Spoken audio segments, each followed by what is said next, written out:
আসসালামু আলাইকুম। আসসালামু আলাইকুম। আজকে আমাদের একটা গ্র্যান্ড ওরিয়েন্টেশন হবে। এখন এটাকে কেন গ্র্যান্ড বলতেছি, এর পিছনে হচ্ছে প্রথমত তো এটা সবার জন্য উন্মুক্ত। এইটাতে আমরা এত বিষয়গুলো জানবো, যার যে কোনো বিশ্ববিদ্যালয় টার্গেট। এই বিষয়গুলো, এই প্রশ্নের উত্তরগুলো বা এই এই এই কাজগুলো কিভাবে করতে হবে, কিভাবে করলে বিশ্ববিদ্যালয়ে অনেকগুলো বিশ্ববিদ্যালয়ে চান্স পাওয়া যাবে, সব নিয়ে আলোচনা তো করবই। এর পাশাপাশি এর পাশাপাশি ঢাকা বিশ্ববিদ্যালয়ের এই যে গুরুত্বপূর্ণ বিষয়গুলা, এগুলো আমি ব্যাখ্যা করব একদম ঢাকা বিশ্ববিদ্যালয়ের ওয়েবসাইটে। ঢাকা বিশ্ববিদ্যালয় নিজে যেটা প্রকাশ করছে সেইটা উল্লেখ করে। কারণ এইগুলো যদি আমি ব্রেকডাউন করতে পারি তাহলে অ্যাডমিশনে অনেক পড়াও যাবে, কি বই কিনবো তাও জানা যাবে, আমাদের কোর্সের ব্যাপারে ইত্যাদিও জানা যাবে।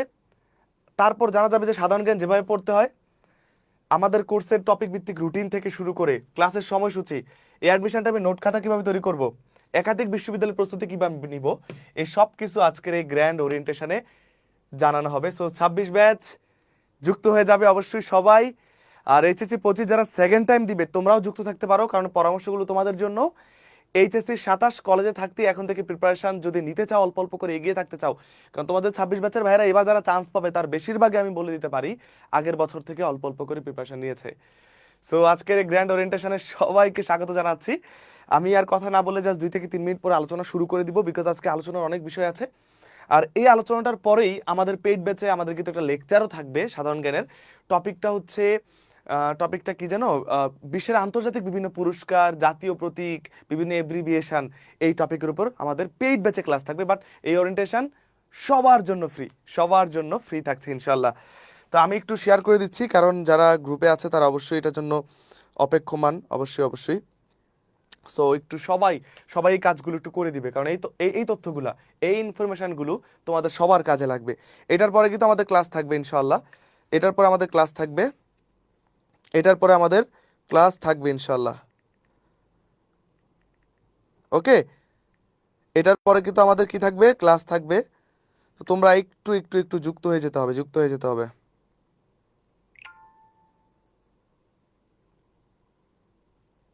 আচ্ছা, সব গ্রুপে শেয়ার করা ডান, সব গ্রুপে শেয়ার করা ডান।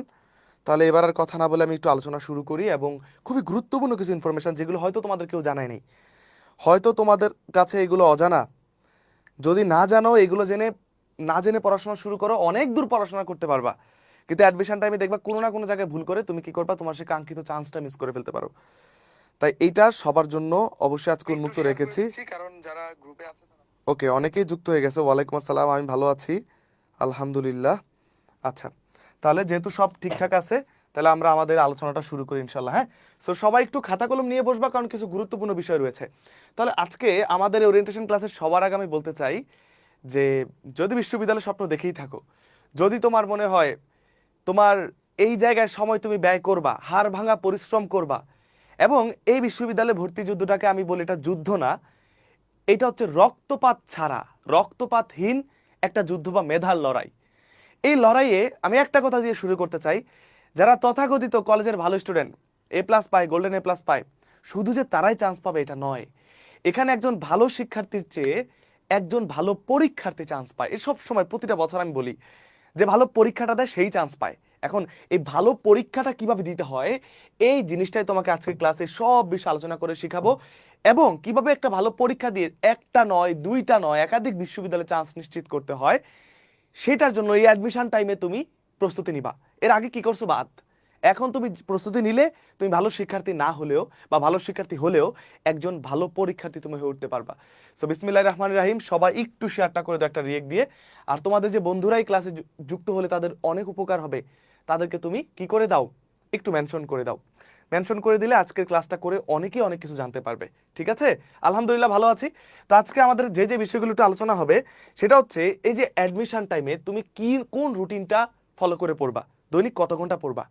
তারপর তুমি বই কিনবা, যারা বিশেষ করে বিভাগ পরিবর্তন করে বা ক্ষয়টা পরীক্ষা দিবা, বাংলা কোন বই ভালো, ইংরেজি কোন বই ভালো, জিকে কোন বই ভালো, আমাকে প্রশ্ন করে করে তোমরা মাথা নষ্ট করে ফেলছো। এবার আমাদের ম্যাজিক কমন কোর্সের কোর্স প্ল্যান, রেকর্ডেড ক্লাস কোথায় পাবা, এগুলো আমাদের কোর্সের ইন্টারনাল বিষয়। পরীক্ষা কিভাবে দিতে হয়, এমসিকিউ ইনসাইট বই আমাদের কবে বের হবে, যেটার জন্য সবাই ওয়েট করতেছে, এই বইয়ের জন্য তো সবাই ওয়েট করতেছে। এক বইয়ে 12 থেকে 13 রকমের সুবিধা জিকের। আর কিছু লাগবে না, এটা এটা এটার জন্য ওয়েট করতেছো। এটা সাধারণ জ্ঞানটা কিভাবে পড়বা একটু ডিপ থেকে আলোচনা করব, উপরে না ডিপে, যে তুমি যদি অল্প পড়ো তাও যাতে তুমি চান্স পাও। জিকে কোর্সের টপিক ভিত্তিক রুটিন, এটা আমার ইন্টারনাল বিষয়, আমাদের ক্লাসের সময়সূচি আমাদের ইন্টারনাল বিষয়। এরপর রেজাল্ট নিয়ে যাদের ভয়, এটা সবার জন্য, কিভাবে কম রেজাল্ট নিয়েও একাধিক বিশ্ববিদ্যালয়ে অনেকে চান্স পেয়েছে, তুমিও পেতে পারো। এরপর মানসিক স্বাস্থ্যটা এই সময়ে ঠিক রাখা খুবই গুরুত্বপূর্ণ, সেটা আলোচনা করব।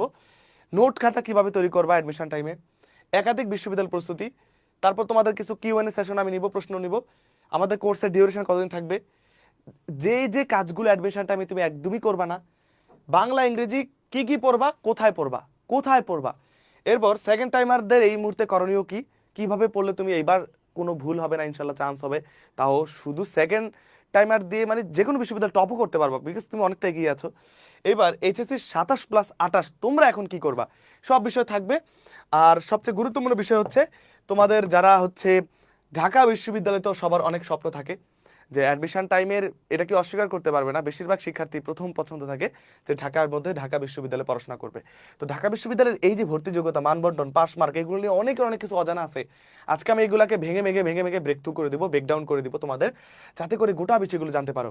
এবং এটা আমি করব ঢাকা বিশ্ববিদ্যালয়ের নিজস্ব ওয়েবসাইটে গিয়ে, ওরা কি তোমাদেরকে তথ্য দিচ্ছে সেটা দিয়ে, নিজের মন করা কিছু না, নিজের মন করা কিছু না, সেগুলো নিয়ে আজকে আলোচনা থাকবে ইনশাল্লাহ। তো প্রথমে আমি, যেহেতু ঢাকা বিশ্ববিদ্যালয় ভর্তি পরীক্ষাটা আমাদের ডিসেম্বর মাসে হবে, কবে হবে সবার জানা আছে? কত ডিসেম্বর? 19 ডিসেম্বর। কত? 19 ডিসেম্বর জানা আছে? 19 ডিসেম্বর আমাদের খ ইউনিটের পরীক্ষা। 19 ডিসেম্বর ঢাকা বিশ্ববিদ্যালয়ের খ ইউনিটের পরীক্ষা।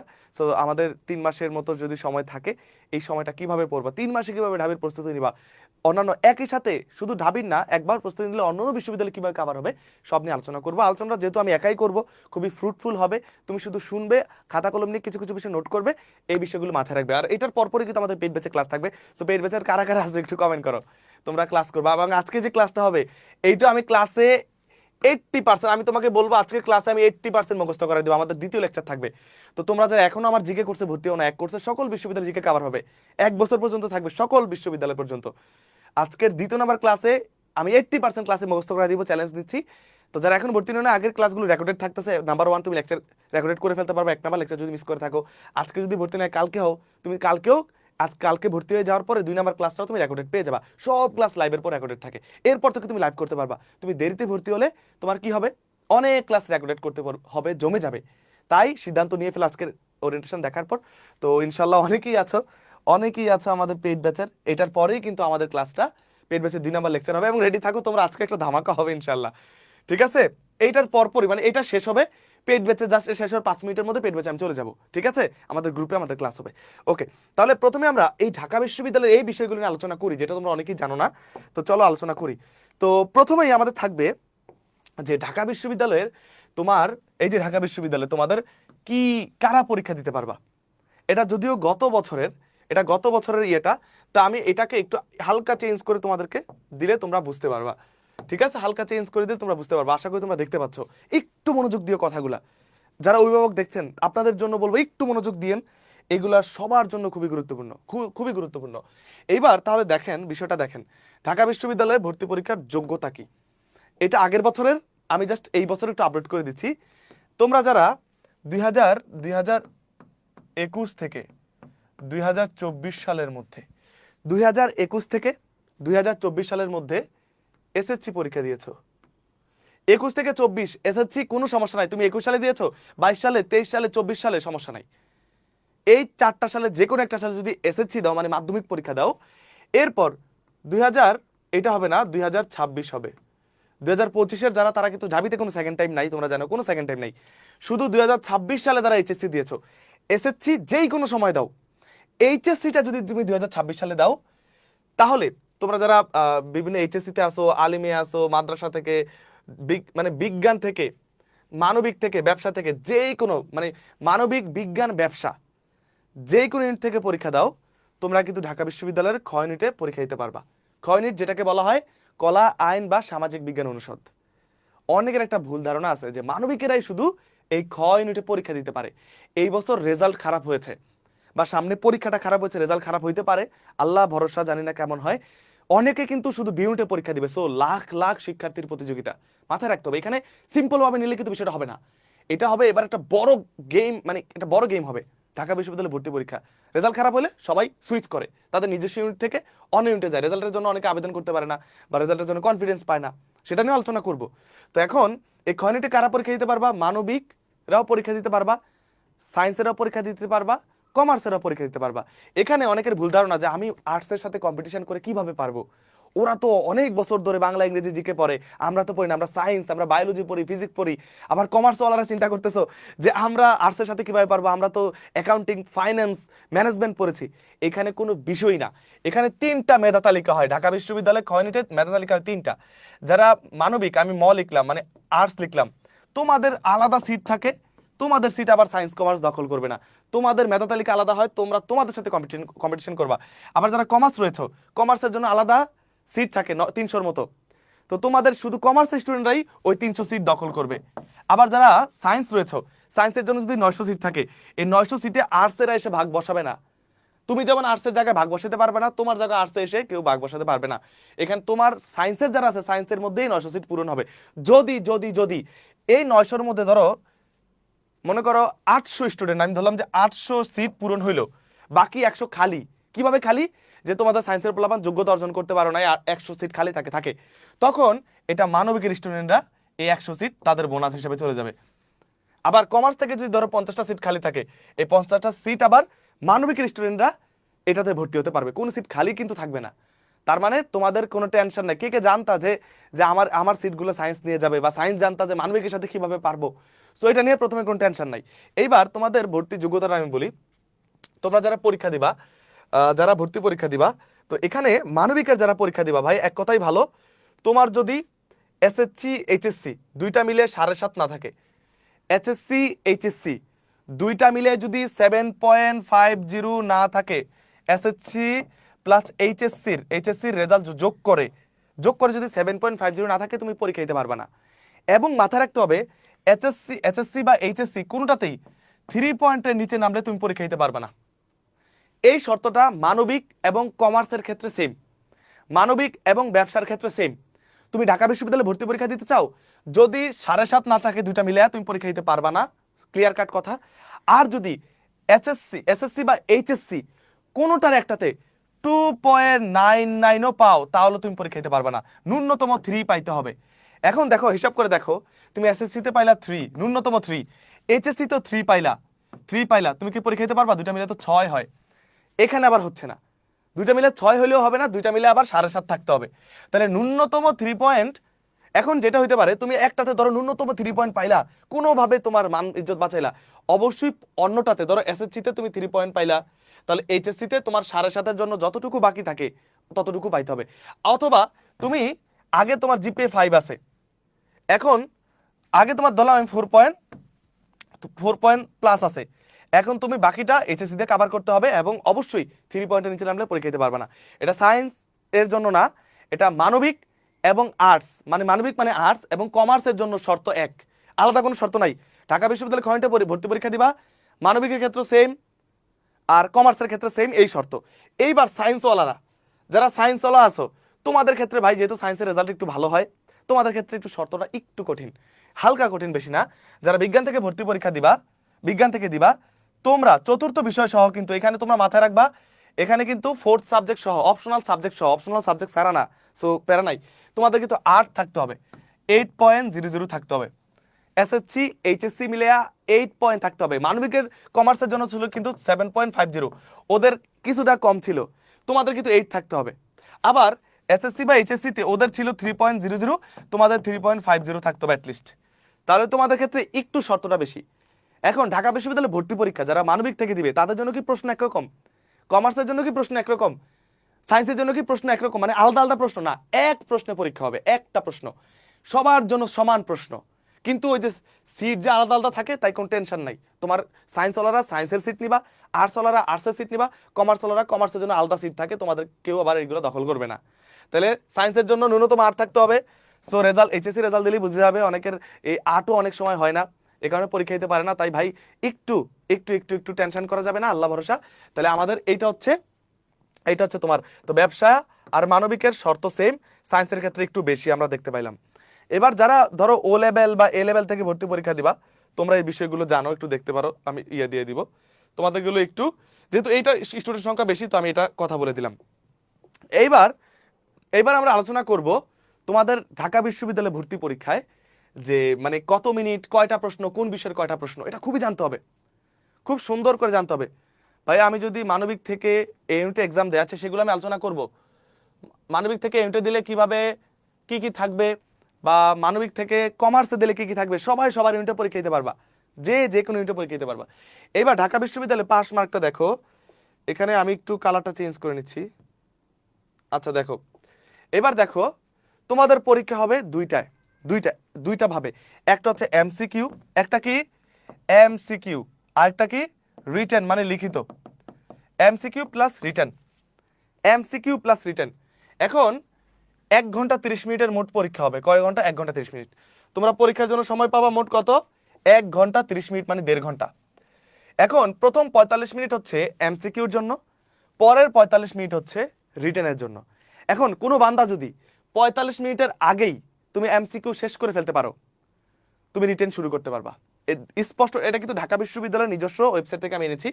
তো তুমি এখানে লিখছে কি লিখছে দেখো, কোনো পরীক্ষার্থী এমসিকিউ অংশের পরীক্ষা 45 মিনিটের পূর্বেই শেষ করলে সে সাথে সাথে লিখিত অংশের পরীক্ষা শুরু করতে পারবে। তার মানে তুমি যদি এমসিকিউতে ভালো হও, এমসিকিউটা ভালো করতে পারো, রিটেনে যেহেতু আমাকে হাতে লিখতে হবে, মনে করতে হবে, ভাবতে হবে, আমাকে সেন্টেন্স মেক করতে হবে, ভাই অনেক লেখা আছে মোটামুটি, তাহলে আমাকে টার্গেট রাখতে হবে এখানে 45 মিনিটের জায়গায় যদি কোনোভাবে আমি 40 মিনিটও দিতে পারি, 5 মিনিট বাঁচাইতে পারি, ওই 5 মিনিটই আমার রিটেনকে অনেক বেশি হেল্প করবে।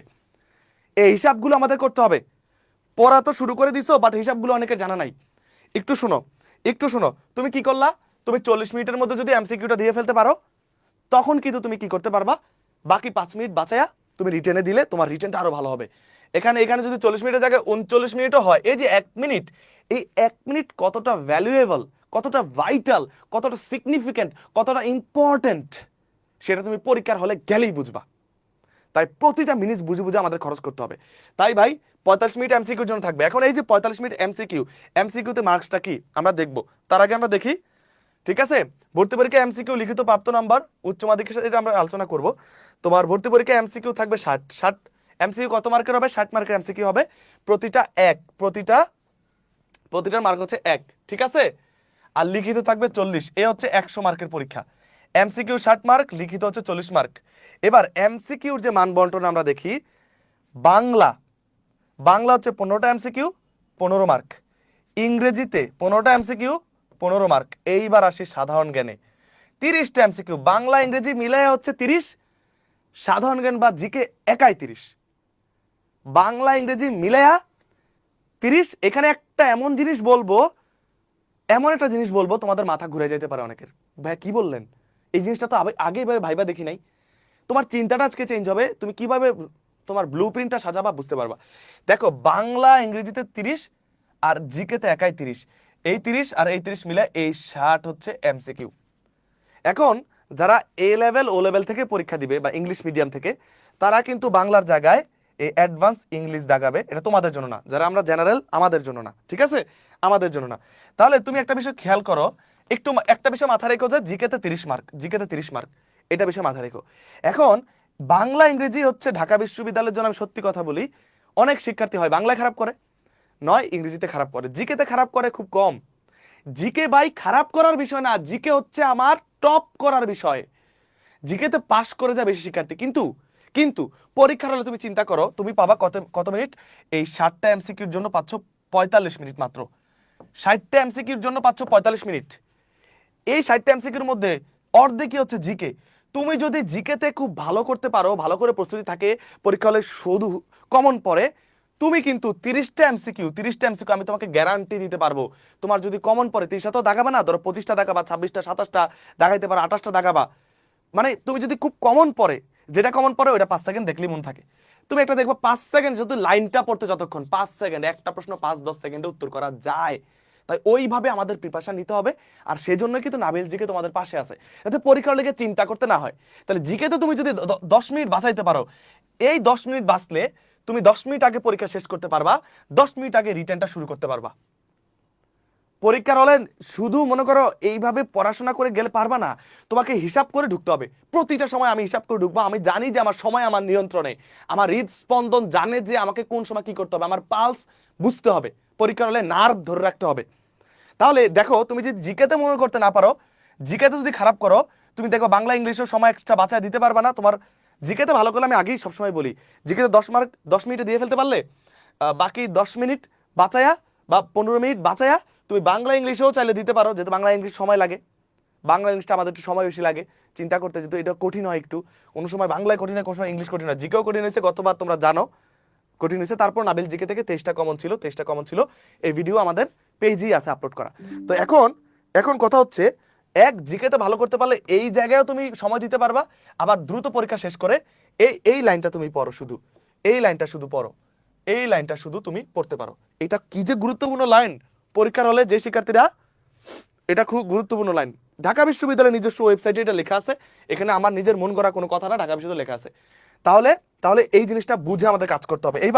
এবার আমরা যদি যাই যে আমাদের লিখিত বা পাস মার্কটা কি, এই বিষয়টা না জানার কারণে অনেকে পুরা পুরা পুরা ধরা খায়। পাস মার্কটা আমাদের জানতে হবে। 100 মার্কের মধ্যে 40-এ পাস। মেইন কথা ভাই, প্রথম কথা, তুমি তো 100 মার্কের ভর্তি পরীক্ষা দিবা, 60 হচ্ছে এমসিকিউ, 40 হচ্ছে রিটেন। তো তুমি কি করবা, তুমি কিন্তু 40 তোমাকে পাইতেই হবে। 40-এর জায়গায় যদি তুমি মোটমাট 39 পাও, তুমি ফেল, শেষ। তোমার ঢাবিতে ফেইলের জায়গায় তোমার নাম চলে আসবে। 39 যদি 75 পাও, 39 মানে তুমি যদি একদম কাটায় 39 না পাও, তুমি ফেল প্রথমে। এইবার দেখো এমসিকিউতে উত্তীর্ণ হতে হলে, এবার প্রথমে একটা পার্ট তো আমাদের এমসিকিউ ভর্তি পরীক্ষা হয়, বাংলায় 15, ইংরেজিতে 15, জিকেতে কত 30। এই এমসিকিউতে আবার আলাদা পাস, রিটেনে আবার আলাদা পাস। খেয়াল করো, কম্বাইন্ডলি পাস না, ঢাকা বিশ্ববিদ্যালয়ে এমসিকিউতে আলাদা পাস।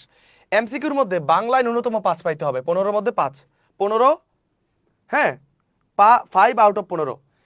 ইংলিশে 5 পাইতে হবে, জিকেতে 10 পাইতে হবে। এমসিকিউতে তুমি যদি বাংলায় 5-এর জায়গায় 4ও পাও, তুমি ফেল। ইংলিশে যদি 15টার মধ্যে তুমি যদি 4 পাও, তুমি ফেল, 5 পাইতে হবে। জিকেতে 30টার মধ্যে তুমি যদি 9 পাও, তুমি ফেল, তোমাকে 10 পাইতে হবে, 30-এর মধ্যে 10 পাইতে হবে। এখন আমরা জিনিসটা যোগ করি, 5 5 10 কত হইলো, 10 5 5 কত হইলো, কত, 20-এর শূন্য, হাতে 1 1 1 2 20। তাহলে কি 20 পাইলে পাস? এমসিকিউতে কি 20 পাইলে আমি পাস? খেলা এখানেই শেষ না, তোমাকে আবার মোটমাট আবার 24 পাইতে হবে। অনেকে ভাবছো বাংলায় 5 পাইলাম, ইংরেজিতে 5 পাইলাম, জিকেতে 10 পাইয়া আমার 20 হইলো, 20 মানে এমসিকিউতে পাস। এগুলো হচ্ছে আলাদা আলাদা পাসের শর্ত, কিন্তু আবার 3টা যোগ করে ন্যূনতম যদি 24 না হয়, তুমি ফেল, তুমি এমসিকিউতে ফেল ফেল ফেল। কথাটা বুঝছো? এখন এখন তুমি একটা বিষয় খেয়াল করে দেখো তো, তুমি এখানে কাটায় কাটায় অনেক শিক্ষার্থী 5-এর জায়গায় 5 পায়, এখানে কাটায় কাটায় অনেকে 5 পায়, কিন্তু জিকেতে কিন্তু অপার সুযোগ 25ও পাওয়া যায়। 25 5 30 5 35, তুমি 24 কোথায়, তুমি তো 35 পেয়ে যাচ্ছ। তার মানে একটা বিষয় খেয়াল করো, পরীক্ষা অনেক খারাপ না হলে কেউ এমসিকিউতে ফেল করে না। এই ইংলিশটাতে ধরা খাওয়ার সুযোগ থাকে অনেকের, বাংলাতে অনেক কঠিন হয়, ঠিক আছে। কেউ একটা ইউনিটে ফর্ম তুলেছে, এবার পরীক্ষা দিলে হলো না, পরবর্তী না, একবার ক ইউনিটের ফর্ম তুললা, পরের বছর খ ইউনিটের, এর পরের বছর আবার গ ইউনিটের, এর পরের বছর আবার চালু করার, এর পরের বছর আইবিএ, এই সুযোগ নাই। তুমি একবার এইচএসসি দিয়ে ফেলছো, এবার রানিং, ঢাবির ফর্ম তুলো না তুলো, তোমার এটা ফার্স্ট টাইম চলে গেছে। তুমি তো পরীক্ষা দিছো একটাতে, তুমি যদি পরীক্ষা নাও দাও একবার, মানে তোমার এইচএসসি শেষ, এটা তোমার ফার্স্ট টাইম, তুমি পরীক্ষা দাও না দাও, তোমার শেষ, ফার্স্ট টাইম শেষ, তুমি সেকেন্ড টাইম আর পরের বছর দিতে পারবে না, তাই সাবধান। এবার খেয়াল করে দেখো, তোমার কিন্তু 24 পাইলে মোট এমসিকিউতে পাস। তো এইখানে জিকেতে যারা ভালো করে, তারা এখানে কিন্তু কম পাওয়ার পরেও এখানে কিন্তু ভালো করে তারা 5টার ঠেকায় উঠাই ফেলতে পারে। তো এটা বড় একটা জায়গা, আমি বারবার বলি। এইবার আমরা আসি লিখিততে ন্যূনতম 11 পাইতে হবে। লিখিত পরীক্ষা কতজন মার্ক? বাংলায় হচ্ছে 20, ইংরেজিতে 20, এ হচ্ছে 40। লিখিত, সাধারণ জ্ঞানে কোনো লিখিত নাই ঢাকা বিশ্ববিদ্যালয়ে। বাংলায় 20, ইংরেজিতে 20, এ হচ্ছে 40 মার্ক। এর মধ্যে তোমাকে লিখিততে 40-এর মধ্যে কত পাইতে হবে? 11 পাইতে হবে। এই 11-র মধ্যে বাংলায় ন্যূনতম 5, ইংরেজিতে 5, বাংলায় 5, ইংরেজিতে 5, কত হয়? বাংলা 5, ইংরেজিতে 5 যোগ করলে হয় 10, কিন্তু পাইতে হবে 11, মোটমাট 11 পাইতে হবে। আবার লিখিতে তো কিন্তু কোনো ভুল করলে কোনো মাইনাস নাই। তুমি এমসিকিউতে একটা প্রশ্ন ভুল করবা, 0.25 মানে 1 মার্কের 4 ভাগের 1 ভাগ তোমার কাটা চলে যাবে, যেটা ভুল করছো ওইটা তো যাবেই 1 মার্ক, প্লাস 0.25ও তোমার অন্যটা থেকে নিয়ে চলে যাবে। আর লিখিততে কিন্তু কোনো মাইনাস নাই, তাই আমি বলি প্রথম থেকে লিখিত প্রিপারেশন নিতে হবে, যাতে করে আমি কিছু না কিছু লিখতে পারি। লিখলে নাম্বার দিবে ইনশাল্লাহ, প্রাসঙ্গিক লিখলে, এটাতে কোনো মাইনাস নাই। আমি ভুল করলে তো সমস্যা নাই, আমি ট্রাই করতে পারি, কিন্তু এমসিকিউতে ভুল করলে কিন্তু সমস্যা। তো ঢাবিতে এইটা, এই লিখিতটা কিন্তু অনেক অনেক বড় একটা ফ্যাক্টর, অনেক বড় একটা ফ্যাক্টর। এখানে লিখেছে দেখো, 4টি ভুলের জন্য 1 মার্ক কাটা। ধরো তুমি বাংলা, তুমি ধরলাম ইংরেজিতে তুমি কি করছো, ইংরেজিতে আমি ধরলাম তুমি 9টা প্রশ্ন দেখাইছো। কয়টা? 9টা। কয়টা দেখাইছো? 9টা প্রশ্ন। আমি একটা উদাহরণ দিয়ে বলি তোমাদের, 9টার মধ্যে 5টা হয়েছে, 5টা হয়ে গেছে। এইবার তোমার টার্গেট, তুমি তো ভাবছো যে আমি পাস, এই 5টা হয়েছে আর 4টা হয় নাই। 4টা হয় নাই মানে 1 মার্ক কাটা, 5-এর থেকে 1 চলে যাবে, 4 পাবা, তার মানে তোমার আর ঢাবিতে পাস করা হইলো না। অথবা তুমি মাত্র 6টা দাগাইছো, এই 6টার মধ্যে তুমি পাইছো 5টা সঠিক হয়েছে, 5টা সঠিক হয়েছে, এরপরে কি হবে বলো তো? ওই যে একটা ভুল 0.25 কাটা, এখানে 0.25 কাটা মানে কি? 0.25 কাটা মানে কি? তুমি 4.85 পাইছো, মানে 5 পাও নাই, ইংলিশে তুমি ফেল। তাই মাইনাস মার্কিং খুবই খুবই সাবধানে ঢাকা বিশ্ববিদ্যালয় এগুলোকে দেখতে হয়। ভাইয়া ভাইয়া করেন যে এসএসসি দিয়েছে কিন্তু ফর্ম তুলে নাই, এইচএসসি দিয়ে ফেলছো, তোমার ফার্স্ট টাইম চলে গেছে, তুমি ফর্ম তুলো নাই, তুমি তুমি পরীক্ষা দিতে পারবে না, শেষ, তুমি পরীক্ষা দিতে পারবে না। মাইনাস মার্কিং অনেক ভালো শিক্ষার্থীকে ভর্তি পরীক্ষায় পিছনে ফেলায় দেয়। তাই এই বিষয়গুলো অনেক হিসাব, তাই বুঝে শুনে উত্তর করতে হয়। তাই প্রিপারেশন যে ভালো নয় তার এগুলো টেনশনই করতে হয় না। ওকে, তাহলে আমরা কি দেখলাম? যে লিখিততে 11 নম্বরে পাস, কিন্তু বাংলায় পাইতে হবে আবার আলাদা করে 5। তুমি 11, তুমি ইংলিশে 11 পাইয়া গেলা, বাংলায় 0 পাইলা, তুমি ফেল। ইংলিশে 11 পাইলা, বাংলায় 4 পাইলা, তুমি ফেল। তোমার 11 ডাজন্ট ম্যাটার, তোমাকে আলাদা করে 5 করে পাস করতে হবে, প্লাস প্লাস প্লাস ওভারঅল 11 পাইতে হবে। আবার আবার কি করতে হবে দেখো, আবার তুমি খেয়াল করে দেখো, এখানে 24-এ দেখো, এখানে 24-এ তুমি 24 পাইলা, এখানে আবার 11 পাইলা, কত হইলো? কত হইলো? 4 আর 1-এ 5, তারপর হচ্ছে দেখো 2 আর 1-এ 3, 35। দেখো তুমি আলাদা করে এমসিকিউতে 24 পেয়ে পাস করলা, রিটেনে 11 পেয়ে পাস করলা, দুইটা মিলে 35, কিন্তু ওভারঅল আবার আমরা দেখতে পাচ্ছি ঢাকা বিশ্ববিদ্যালয়ে 40 পাইলে, 40 পাইলে পাস। সো সো দেখছো এখানে 35 হয়, কিন্তু আবার এখানে বলতেছে 40। এখন আমার কথা হচ্ছে, তুমি এমসিকিউতে 24 পাইছো, 24 পাইছো, মাশাআল্লাহ, খুব ভালো, খুব ভালো। তুমি কি ঢাকা বিশ্ববিদ্যালয়ে এরপর তোমার রিটেন খাতা দেখবে? মাস্ট দেখবে না? 24 পাওয়া কোনো শিক্ষার্থীর খাতা হয়তো ঢাকা বিশ্ববিদ্যালয়ের রিটেন খাতা দেখি না। এমসিকিউতে 24 পাওয়ার পর তোমার রিটেন খাতা দেখবেই না, তুমি জানো কেন? কেন? কেন? উত্তর হচ্ছে, কেনর উত্তর হচ্ছে তুমি এখানে পাবা, এই যে এটা পাবা, এই লাইনটা দেখলেই তোমার মাথাটা ঘুরে যাবে, এই লাইনটা, এটাই এনাফ, এটাই এনাফ। ঢাকা বিশ্ববিদ্যালয়ের এমসিকিউ উত্তীর্ণদের মধ্যে যে নির্ধারিত আসন আছে খ ইউনিটে, আমি ধরলাম খ ইউনিটের উদাহরণস্বরূপ 3000 আসন আছে, ধরলাম 3000, কত? 3000। ঢাকা বিশ্ববিদ্যালয়ে খ ইউনিটে কত আসন আছে? 3000। এই 3000 আসনকে তারা 5 দিয়ে গুণ করবে, কত? 5। কত? এই দেখো, সর্বোচ্চ 5 গুণ, সর্বোচ্চ 5 গুণ, কমও হইতে পারে, কমও হইতে পারে, সর্বোচ্চ 5 গুণ পরীক্ষাতে লিখিত খাতা দেখা হবে, আর বাকি কারো লিখিত খাতা দেখা হবে না। বিষয়টা বুঝাই বলি।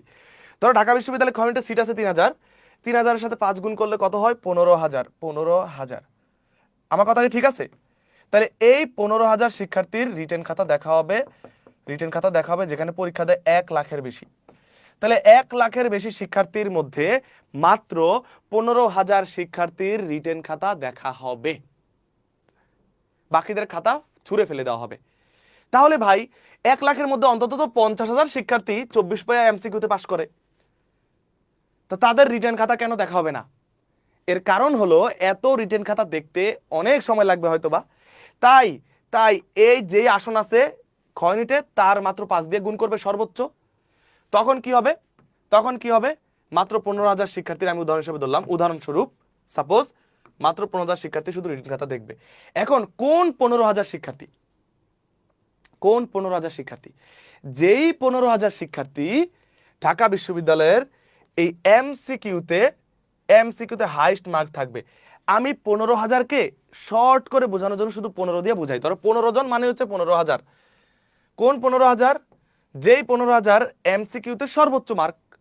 ধরো 15 দিয়ে বোঝাই। ধরো একজন পাইছে 100, ধরলাম একজন পাইছে এমসিকিউতে 60-এর মধ্যে ধরো 55, কেউ হচ্ছে 50, কেউ হচ্ছে 40, কেউ হচ্ছে 20, কেউ হচ্ছে 2, 1, 3। এখন ধরলাম এই 15,000 মাত্র এই কয়টা হচ্ছে 15,000 সর্বোচ্চ মার্কের দিক থেকে তাদের খাতা দেখা হবে। এরপরে 20-এর জায়গায় যদি কেউ 19ও পায়, সে ধরো আমি 24 না, 24-এর জায়গায় সে ধরো 27ও পাইছে, কিন্তু তার আগে অনেকে 15,000-এর মধ্যে অনেকে বেশি মার্ক পেয়ে গেছে, 28 থেকে 15,000-এর মধ্যে সর্বশেষ মার্কটা, তাহলে সে আর তার আর রিটেন খাতা দেখবে না, তার মানে সে ফেল, শেষ। এই জন্যই কিন্তু ঢাকা বিশ্ববিদ্যালয় প্রতি বছর 10%, 12%, 15% পাস করে, যে বাকিদের খাতা তো দেখাই হয় না। তাহলে তোমাকে যদি প্রথম 15,000-এর মধ্যে থাকতে হয়, এমসিকিউতে সর্বোচ্চ যারা 15 বেশি মার্ক পায় তারাই তো ওই থাকে। তাহলে কি করতে হবে ভাই? এমসিকিউতে বাংলায় তুমি খারাপ করলেও করতে পারো, ইংরেজিতে খারাপ করলেও করতে পারো, বাট তুমি যদি অ্যাডমিশনে ভালো প্রিপারেশন নাও, সবাই ইংলিশ বাংলায় ভালোটা করে। ভালো প্রিপারেশন থাকলে কিন্তু ইংরেজিতে অনেক ভালো করা যায়, বাংলায় ভালো করা যায়। কিন্তু আমি বলবো যেহেতু আমি জিকের শিক্ষক, আমি প্রত্যেক বছর দেখি যে শিক্ষার্থীরা অ্যাডমিশনে জিকের উপর মোটামুটি ফোকাস করে ভালো রকমের, বাংলা ইংরেজির পাশাপাশি, তারা তারা কি করে, তারা ওই 15,000-এর মধ্যে ঢুকে যায়। কারণ তারা তুমি যদি ইয়াতে কি করো, তুমি যদি 25+ মার্ক তুলতে পারো, 25 বা 25-এর মতো মার্ক তুলতে পারো সাধারণ জ্ঞানে, ধরো বাংলায় তুমি 15-এর মধ্যে পাইলে, আমি আমি জিকেতে 25 ধরলাম, দেখো খেলাটা দেখো, 25, বাংলায় তুমি 15-এর মধ্যে পাইলা ধরলাম 10, ইংরেজিতে 10, কত হয়? 25, 10, 35, 45। এই 45 পাইলে তোমার আর কোনো টেনশন নাই। কোনটা বা 45 কে আমি 40 ধরলাম, 40 পাইলো ইনশাল্লাহ, আশা করি টেনশন নাই। তুমি জিকেতে আরো এখান থেকে আরো 1 বাদ দাও, 9 ধরো, এখান থেকে 9 ধরো, 1 বাদ দাও, এখান থেকে তুমি 3 বাদ দাও, মানে হচ্ছে 23। 23, 9, 9 পাইলো তুমি 40 পাইয়া কিন্তু তোমার রিটেন খাতাটা দেখাইতে পারবা। এরপর যদি রিটেনে ফেল করো তখন তো ফেল, কিন্তু আগে তো তোমাকে রিটেন খাতাটা দেখাইতে হবে ঢাবিকে। এই জন্য টপ 15,000-এর মধ্যে তোমার এমসিকিউ মার্ক থাকতে হবে। আর সেই জায়গায় বড় একটা ফ্যাক্টর হচ্ছে এই জিকে। বাংলার ইংলিশের কোনো একটা তো তুমি খারাপ করলেও করে ফেলতে পারো, কিন্তু জিকেতে তুমি এক্সট্রা ফোকাস করো, ফোর্স করো, তাহলে ভাই রিস্ক না নাও। তুমি হয়তো অনেকের কাছে জিকে পড়তেছো এখন কোনো অফলাইন কোচিংয়ে, অনলাইন কোনো ব্যাচে, তুমি জিকে বুঝতেছো না। আমার কোর্সের ক্লাস কিন্তু শুরু হয়ে গেছে। আমি এটা বলবো তুমি আমার শুধু ক্লাসগুলো যদি করো, শুধু আমার কথাগুলো যদি শোনো, তোমার ইনশাল্লাহ এমসিকিউতে তোমার কোনো প্যারা নাই। তুমি জিকেতে যদি ভালো করে ফেলো, জিকেতে তো বলতে পারবো জিকে তোমাকে সর্বোচ্চ সাপোর্ট দিবে, যাতে তোমার এমসিকিউ খাতাটা পাস করা, রিটেনটা ঢাবিতে তুমি দেখাইতে পারো, তুমি যাতে রিটেনটা তুমি তাদের কাছে প্রদর্শন করতে পারো। কিন্তু তুমি এমসিকিউতে খারাপ করলা, রিটেনে তুমি 40-এর মধ্যে 35 পাওয়ার যোগ্য, তোমার খাতায় তো দেখবে না।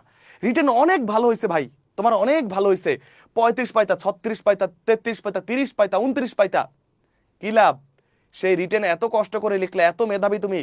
এমসিকিউ ভরাট অনেকেই করতে পারে, রিটেনটা সবাই মনের মাধুরী মিশাইয়া সুন্দর শব্দে, সুন্দর বাক্যে, সাবলীল বাক্যে সবাই লিখতে পারে না, একটা ভালো স্টুডেন্টই ইনশাল্লাহ পারে। তাহলে এই যে তোমার রিটেন খাতা তখন তো ব্যর্থ হয়ে যাবে, তখন ব্যর্থ হয়ে যাবে। তাই আমি একটা কথাই বলবো, আগে এমসিকিউতে খাতাটা ওই 15,000-এর মধ্যে তোমার ঢুকতে হবে, সর্বোচ্চ এমসিকিউতে মার্ক যে 15,000 পায়। আর সেই জায়গায় সবচেয়ে বেশি মার্ক পাওয়ার জন্য জিকে যেহেতু বড় মার্ক, তাই এইটাতে ফোকাসটা দিবা।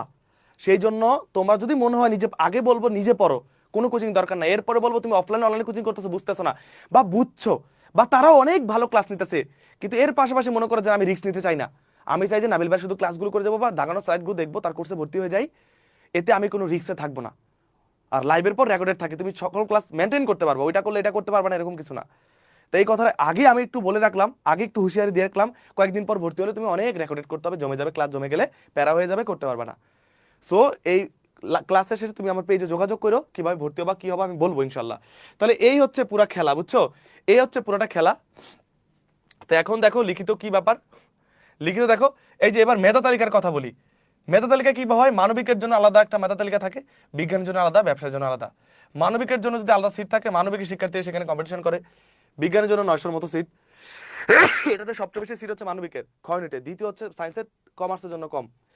কিন্তু খ ইউনিট টার্গেট করে অনেকে যে আমরা ঢাবিতে পড়তে চাই, আমি তো কয় যদি না পারি, খ হচ্ছে আমার সেকেন্ড অপশন, পাশাপাশি নাই, পাশাপাশি নিয়ে অনেক শিক্ষার্থী আমার চান্স পাইছে, অনেক শিক্ষার্থী। ঠিক আছে, তুমি যদি ব্যবসায় পরীক্ষা দাও, তোমার তো বাংলা ইংরেজি দাগাইতে হয়, এর সাথে একটু জিকে পড়ে ফেললে কিন্তু তুমি ক্ষয়ন্টে পরীক্ষা দিয়ে ফেলতে পারতেছো। ঠিক আছে, সো এক্সট্রা করে জিকেটা পড়লে কিন্তু তোমার হয়ে যাচ্ছে। এইটাই সায়েন্স কমার্স স্টুডেন্ট, তাই জিকে আমার অনেক কোর্সে ভর্তি হয় এবং অনেক জায়গায় অনেক ভালো করে আলহামদুলিল্লাহ। তো আমি আমি একজনকে একটু দেখাইতে চাই, একজনকে একটু জাস্ট দেখাবো। এই যে ও ঢাকা বিশ্ববিদ্যালয়ের সম্মানিত টিচার, স্যার, ঢাকা বিশ্ববিদ্যালয়ের সম্মানিত একজন টিচার, ছবি দেখতে পাচ্ছ। তো স্যার আমাকে নক দিছে, নক দিয়ে কি বলছে, স্যার আমাকে, এই যে নুরুল ইসলাম মুজিব স্যার, স্যার আমাকে গত বছর, দেখো গত বছর এই নুরুল ইসলাম মুজিব স্যার আমাকে নক দিয়ে বলছে যে মিস্টার, আমার বাচ্চাটা এইচএসসি 25-এর পরীক্ষার্থী, মেডিজিকে ও ভার্সিটি জিকের জন্য ভর্তি করাতে চাই, কিন্তু সায়েন্সের আপনার বইটা কিনতে চাই মিস্টার নাবিল, বাচ্চাটা এবার জিকের কোর্সের সম্পর্কে, জিকে কোর্সও ভর্তি করতে চাই, আমার বইটাও কিনতে চাই। পরে স্যারের সাথে আমি কথা বলি এবং ও ঢাকা বিশ্ববিদ্যালয়ে ক্ষয় নেটে বিজ্ঞান থেকে 150তম হয়েছে। দেখো, শুধু ঢাকা বিশ্ববিদ্যালয় না, ও বাংলাদেশের দেখো কোথায় কোথায় চান্স পাইছে, দেখো ডিউ কতেও চান্স পাইছে, সাস্টেও চান্স পাইছে, কুয়েটে রুয়েটে চান্স পাইছে। কিন্তু ও মমিজি, ওর নাম হচ্ছে মমিজি, ঢাকা বিশ্ববিদ্যালয়ের একজন সম্মানিত টিচারের মেয়ে। তো গতবার ও চান্স পাইছে এবং ক্ষয় নেটেও 150তম হয়েছে এবং স্যার আমাকে অনেক দোয়া করছে। স্যার মাঝে মধ্যে আমাকে নক দিত ওর ব্যাপারে জানার জন্য। তো তো এই হচ্ছে নুরুল ইসলাম মুজিব স্যার ঢাকা বিশ্ববিদ্যালয়ের। তো ওনার মেয়ে কিন্তু বিজ্ঞানে ছিল, বিজ্ঞানের পাশাপাশি শুধু জিকেটা আমার কাছে পড়ছে আলহামদুলিল্লাহ। ও কিন্তু ঢাবিতে খতেও চান্স পাইছে, কতও চান্স পাইছে, এবং শুধু ঢাকা বিশ্ববিদ্যালয় না, সাস্ট, কুয়েট, রুয়েট অনেকগুলো বিশ্ববিদ্যালয়ে চান্স পেয়েছে। সুতরাং সেকেন্ড অপশন থাকা দরকার। আচ্ছা, এই মমিজি ও কি অন্য জায়গায় কোচিং করেনি? করেছে, কিন্তু স্যারের মনে হয়েছে যে নাবিল এই বাচ্চাটার ক্লাসটা করলে ওর জন্য অ্যাপ্রোপ্রিয়েট হবে, ও জিকেটা সহজে বুঝতে পারবে শুধু ক্লাসগুলো করলে। আমি বারবার এটাই বলেছি, আলহামদুলিল্লাহ স্যার আমার উপর ভরসা রেখেছে, আলহামদুলিল্লাহ ও কিন্তু চান্সটা পেয়ে গেছে। এটা বলবো না যে আমার জন্য চান্স পাইছে, ও নিজে পড়েই চান্স পাইছে, কিন্তু আমি একটু হলে অবদান রাখতে পেরেছি আলহামদুলিল্লাহ। তো এরকম অসংখ্য শিক্ষার্থী আছে, তো তোমরা ভয় পেও না। এইবার তোমরা দেখো মেধা তালিকা প্রকাশ ও করণীয়। তো এখানে আসলে কি, তোমার এসএসসি রেজাল্টকে 2 দ্বারা গুণ করা হবে, এইচএসসি রেজাল্টকে 2 দ্বারা গুণ করা হবে। তুমি এসএসসি রেজাল্ট যদি 5 পাও, তোমার এসএসসি 5 থাকে, 5 দুগুণে 10, তুমি এখানে 10 মার্ক ঢাবিতে ইজি পেয়ে যাবা। এইচএসসি তে ধরলাম তোমার জিপিএ 5 আছে, 2 দ্বারা গুণ করলে 10। এই হচ্ছে রেজাল্ট থেকে 20 মার্ক নেওয়া হয়। এসএসসি এইচএসসি রেজাল্ট থেকে 20 মার্ক নেওয়া হয়, আর ভর্তি পরীক্ষাটা হয় 100 মার্কের। এই 120 মার্কের উপরে মেধা তালিকা হয়। তাহলে তোমার কিন্তু অলরেডি এসএসসি ভালো থাকলে তুমি মার্ক পাইছো। তুমি ধরো ধরো এখানে 4, তোমার 4 পয়েন্ট আছে, তাহলে তুমি কত পাইবা? 4 দুগুণে 8 পাইবা, 2 মার্ক কিন্তু কমে গেল। তোমার কিন্তু রেজাল্ট দিয়ে 2 মার্ক কম। এটাও কিন্তু বিশ্ববিদ্যালয়ের মেধা তালিকায় সমানভাবে ভর্তি পরীক্ষার মতো অ্যাড হয়। তাই তোমাকে অ্যাডমিশনে ভালো করতে হবে। রেজাল্ট যদি কিছুটা খারাপও হয়, তুমি আজকে থেকে প্রতিজ্ঞা করো আমি অ্যাডমিশনে এত ভালো করব। আর ঢাবি থেকে শুধু জিপিএ 5 বলার চান্স পায় না, আমারও কখনো জিপিএ 5 ছিল না, আমি ঢাবিতে দুইটাতে চান্স পাইছি।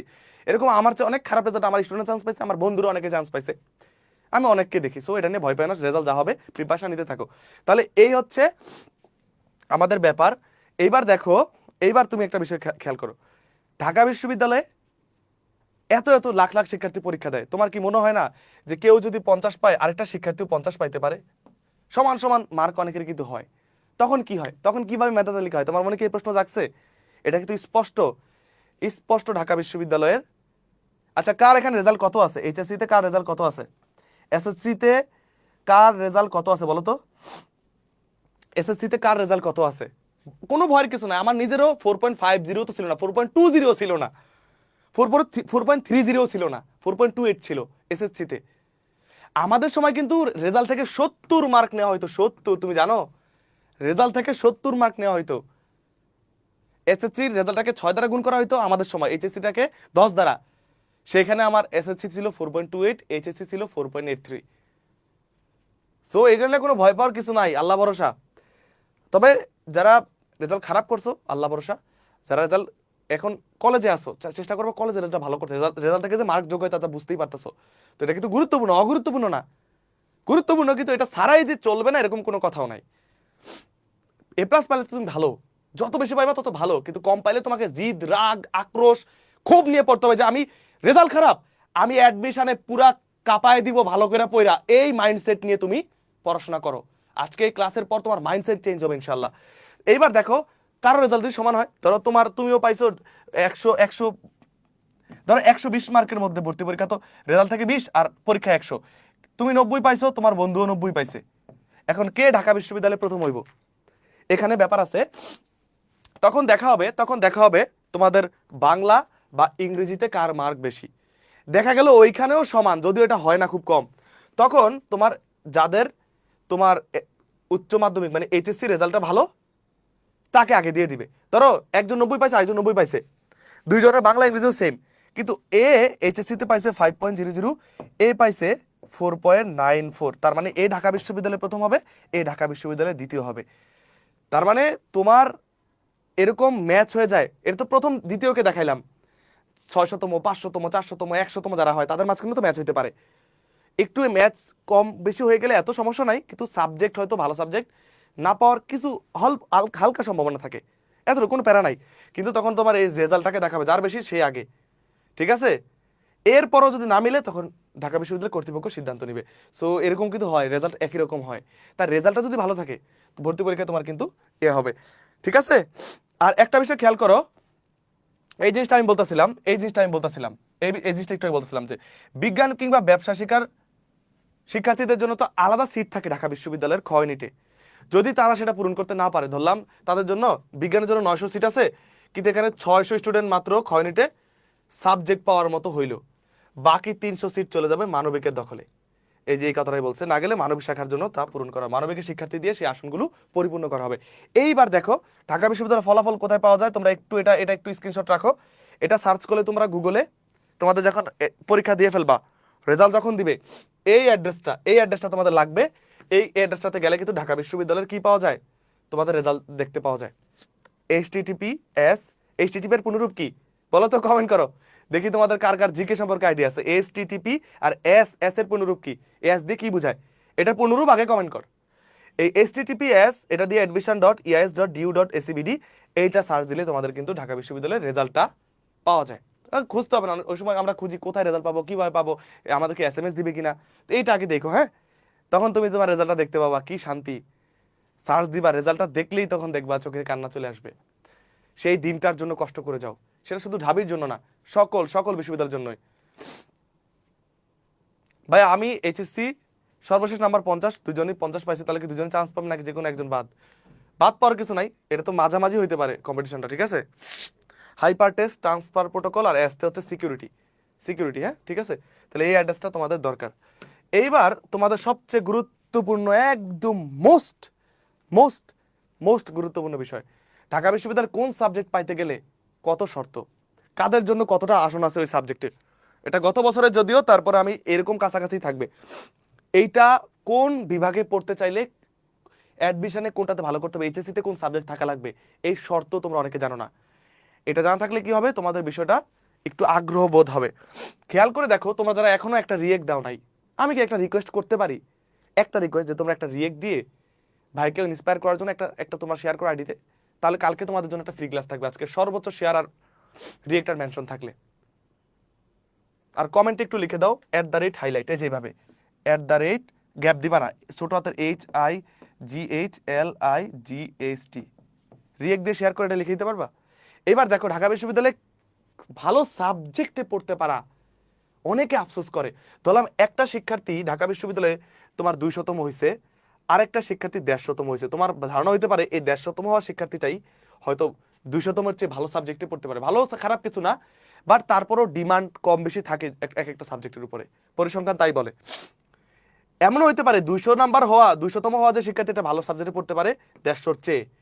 এই খেলাটাই এই শর্তের উপরে ঘুরে যায়, এই খেলাটাই এই শর্তটার উপরেই ঘুরবে। তা আমি কিছু ডিমান্ডেবল সাবজেক্টের গুলো দেখাচ্ছি, বাকিগুলো তোমাদের জানতে পরে জানাই দিলেই হবে। বাট এটা দেখো, তোমরা যারা বাংলা নিয়ে পড়তে চাও ঢাকা বিশ্ববিদ্যালয়ে, মানবিকের জন্য বাংলায় 80 জন পড়তে পারবা ঢাকা বিশ্ববিদ্যালয়ে, বিজ্ঞান থেকে 25 জন বাংলার সিট আছে, ব্যবসা থেকে 5 জন, মোট 110টা শিক্ষার্থী বাংলায় পড়তে পারবা ঢাকা বিশ্ববিদ্যালয়ে, 110টা।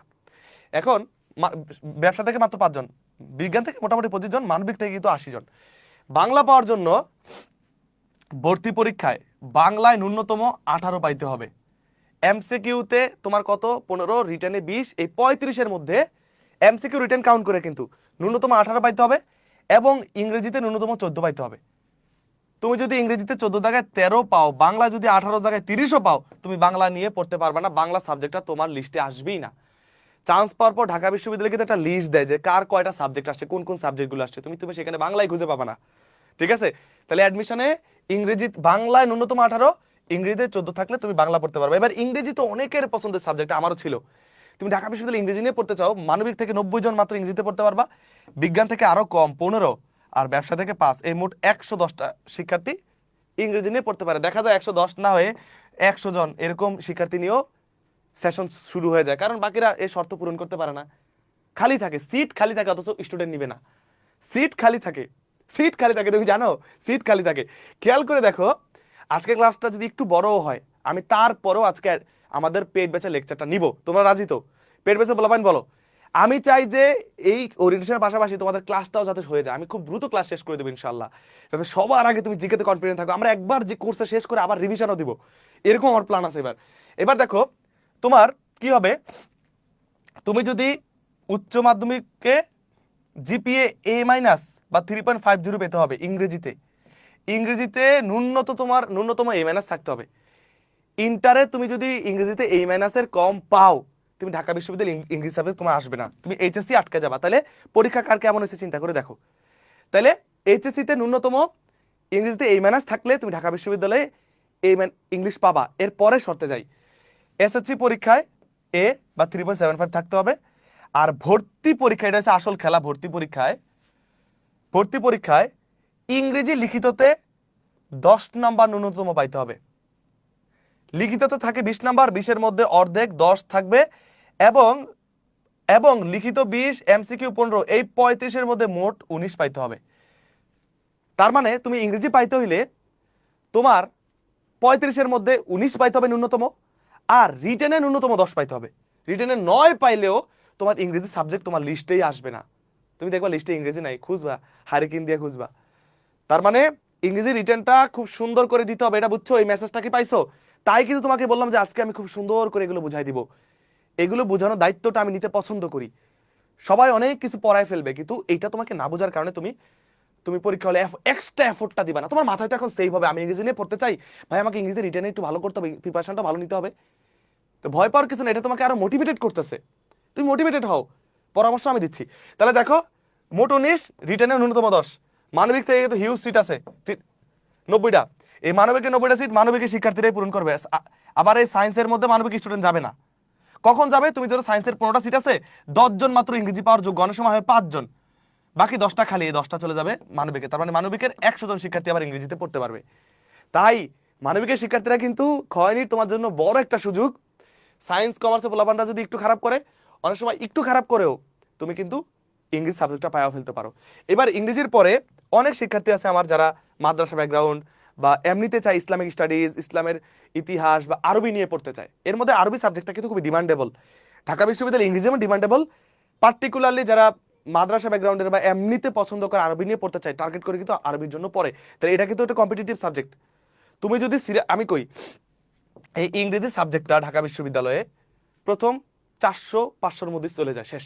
তাহলে তোমাকে সিরিয়ালটা তো 400-500-র মধ্যে থাকতে হবে, 400-500-র মধ্যে থাকতে হবে, 400-র মধ্যে বা এর আগে শেষ হয়ে যেতে পারে। আর এই সিরিয়াল আগানোর জন্য ভাই সাধারণ জ্ঞানে বেশি মার্ক পাইলে তুমি সিরিয়ালটা আগাইতে পারবা। এই কথাটা কতবার তোমাকে বলবো। এবার আরবির জন্য তোমার কি হয়েছে, দাখিল পরীক্ষা আরবিতে ন্যূনতম বি গ্রেড, আলিম পরীক্ষায় এগুলো থাকতে হবে। এছাড়া এই মোটামুটি এই গুরুত্বপূর্ণ বিষয় এগুলা। এইবার তোমাদের অনেকের টার্গেট হচ্ছে অর্থনীতি। বুঝো না যে অর্থনীতি আমি কিভাবে পাবো। অনেকের মধ্যে ভুল বা কনফিউশন যে ভাইয়া আমার কি ইন্টারে অর্থনীতি না থাকলে কি অর্থনীতি সাবজেক্ট ঢাকা বিশ্ববিদ্যালয়ে পাওয়া যায় না, এরকম বিষয়। তো বলে দেই, ঢাকা বিশ্ববিদ্যালয়ে অর্থনীতি পেতে হলে খেয়াল করো, মানে এসএসসিতে তোমাকে গণিতে ন্যূনতম এ মাইনাস থাকতে হবে। এসএসসি মাধ্যমিক পরীক্ষায় গণিতে এ মাইনাস, এর কম হলে তুমি অর্থনীতি তোমার সাবজেক্ট আসবে না। এইবার ও লেভেলের ক্ষেত্রে ম্যাথমেটিক্সে বি গ্রেড, এটা বাদ দিলাম। এবার উচ্চ মাধ্যমিকে একটু খেয়াল রাখো, মানে এইচএসসিতে তোমার অর্থনীতি, গণিত, পরিসংখ্যান, অর্থনীতি ও বাণিজ্যিক ভূগোল, এই সাবজেক্টগুলোর যে কোনো একটা থাকতেই হবে। তোমার এই সাবজেক্টগুলো যদি কোনো একটা না থাকে, তোমার অর্থনীতি ঢাবিতে পরীক্ষায় আসবে না। তোমার ধরো অর্থনীতি নেই, অনেকে ইন্টারে কি করছো, ইন্টারে যারা পড়তেছো তোমরা কি কি নিছো, ধরো পরিণীতি নিছো, সমাজবিজ্ঞান নিছো, আর ধরলাম যুক্তিবিদ্যা নিছো। তোমার অর্থনীতি নাই, পরিসংখ্যান নাই, তোমার আছে সমাজকর্ম, পরিণীতি, যুক্তিবিদ্যা। তোমার পরিসংখ্যান, অর্থনীতি, বা সায়েন্সের ক্ষেত্রে গণিত, অর্থনীতি বা বাণিজ্যিক ভূগোল এগুলো নাই, এর মানে তুমি অর্থনীতি সাবজেক্ট পাবা না। আমার মনে হয় ঢাকা বিশ্ববিদ্যালয়ের মোস্ট ডিমান্ডিং একটা সাবজেক্ট, মানে খুবই ভাইটাল, অনেক আগে শেষ হয়ে যায়, শিক্ষার্থীরা নিয়ে যায় এই অর্থনীতি বা ইকোনমিক্স। খুব ভালো, আমি বলি যদি সুযোগ থাকে জীবনে অর্থনীতি সাবজেক্টটা নিয়ে পড়ো, চয়েস দিও ঢাকা বিশ্ববিদ্যালয়ে, মজা পাবা, লাইফে অনেক কিছু করতে পারবা। এইবার তুমি দেখো এই সাবজেক্টগুলো থাকতে হবে। এইবার ভর্তি পরীক্ষা ইংরেজিতে ন্যূনতম 16 থাকতে হবে, 35-এর মধ্যে 16। যদি তুমি 15 পাও, এগুলো পূরণ করছো ধরলাম, 15 পাও, তুমি অর্থনীতি পাবা না, ন্যূনতম ইংরেজিতে 16 পাইতে হবে। একটা বিষয় মাথায় রাখবা, ভর্তি পরীক্ষায় 35-এ 20 যদি পাও ইংরেজিতে, বাংলায় যদি তোমার ধরো 16 পাও, তুমি মোটামুটি অনেক সাবজেক্ট পেয়ে যাবা। আমার কথাটা কি বুঝতে পারছো? ইংরেজিতে 20 বা 19, বাংলায় 16-17 পাও, 35-35-এর মধ্যে তুমি মোটামুটি ভালো সাবজেক্টগুলো তোমার লিস্টে চলে আসবে। এরপর তুমি পাবা কি পাবা না, ধরো তোমার এই বাংলায় 20 পাইলা, ইংরেজিতে 16 পাইলা, মোটামুটি ভালো, কিন্তু তোমার সিরিয়াল হচ্ছে 800তম, 800তম বা 700তম, তাহলে তুমি কি এই সাবজেক্ট পাবা? এটা তো 300-র মধ্যে শেষ হয়ে যায়, এটা তো 400-র মধ্যে শেষ হয়ে যায়, নিয়ে যায়। তারা তো অন্যান্য সাবজেক্টে আরো বেশি মার্ক পাইছে, তুমি শর্ত পূরণ করছো, তোমার 50টা সাবজেক্ট 40টা সাবজেক্ট আসছে, কিন্তু তোমার সিরিয়ালটা পিছনে, তাই সিরিয়াল আগায় রাখতে হবে, খেলা বুঝতে হবে।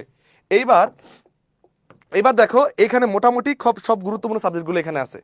যেমন রাষ্ট্রবিজ্ঞান, রাষ্ট্রবিজ্ঞান মনে করো ঢাকা বিশ্ববিদ্যালয়ের সবচেয়ে বড় একটা ডিপার্টমেন্ট রাষ্ট্রবিজ্ঞান, এবং হচ্ছে আমি যেটাতে পড়ছি সমাজবিজ্ঞান, 150-150টা করে সিট আছে রাষ্ট্রবিজ্ঞান সমাজবিজ্ঞানে। খেয়াল করে দেখো এখানে মানবিকের জন্য, বিজ্ঞানের জন্য কিন্তু প্রায় সমান সংখ্যক সিট। দেখো সবচেয়ে বড় ডিপার্টমেন্ট ঢাকা বিশ্ববিদ্যালয়ের ছাত্র ছাত্রীর সংখ্যায় এই দুটো ডিপার্টমেন্ট, এই দুটো ডিপার্টমেন্ট কিন্তু একটা বিল্ডিং এই সামাজিক বিজ্ঞান ভবনের সেন্ট্রাল লাইব্রেরির পাশেই। তুমি দেখো রাষ্ট্রবিজ্ঞান পাইতে হইলে কোনো শর্ত নাই, শুধু একটাই জিনিস ভাই, তোমাকে সিরিয়ালটা আগে রাখতে হবে, 2-300-এর মধ্যে থাকতে হবে। এবার আন্তর্জাতিক সম্পর্ক ঢাকা বিশ্ববিদ্যালয়ের টপ 5 সাবজেক্টের মধ্যে ওয়ান অফ দ্যাম। কি করতে হবে? ভর্তি পরীক্ষায় এমসিকিউতে ন্যূনতম 10, লিখিততে ন্যূনতম 12। এই আলাদা করে ইংরেজিতে খুব বেশি শর্ত দেওয়া আছে। এই আইআর, ইন্টারন্যাশনাল রিলেশনশিপ পাইতে হইলে তোমাকে এমসিকিউতে ইংরেজিতে 15, বাংলা 12।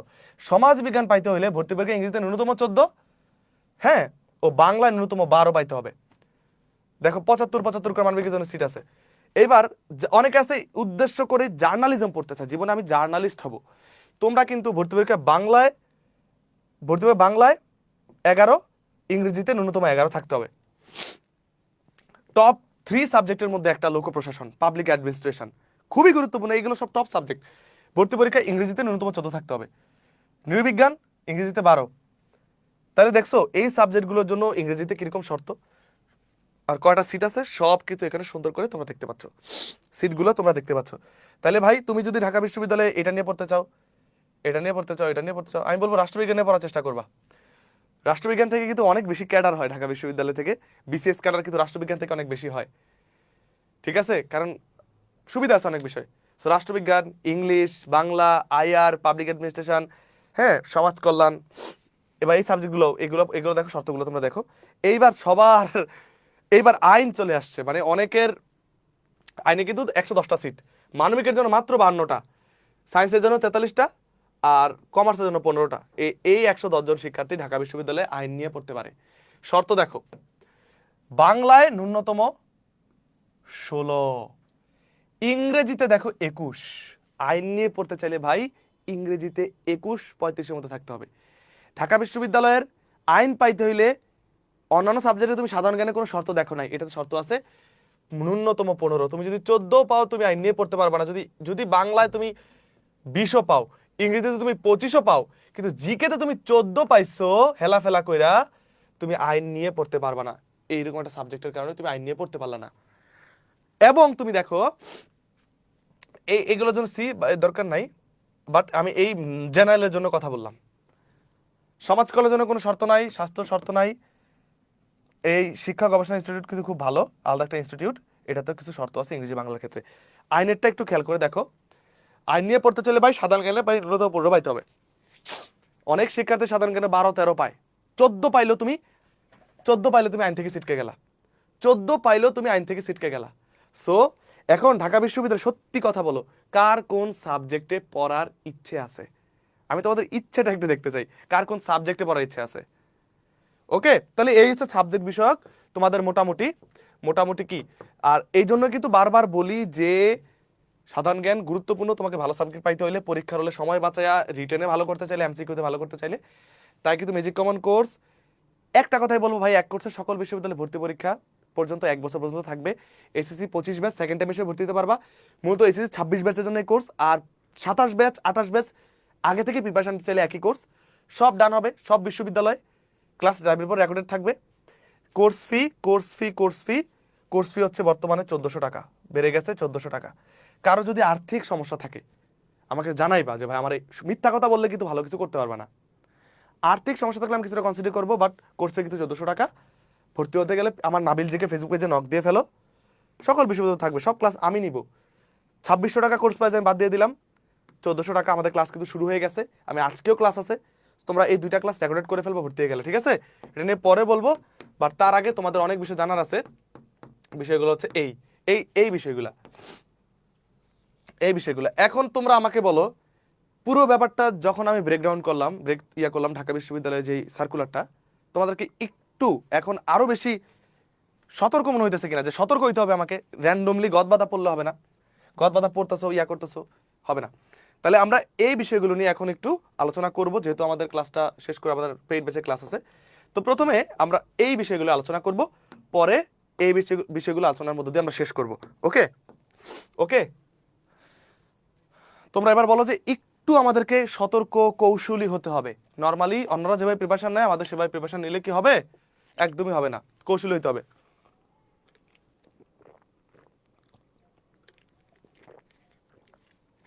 নাকি তোমাদের অনেকে 1200-1300 দিয়ে ভর্তি হয়েছে, আজকে কিন্তু তোমাদের কোর্সের প্রাইস বেশি আছে।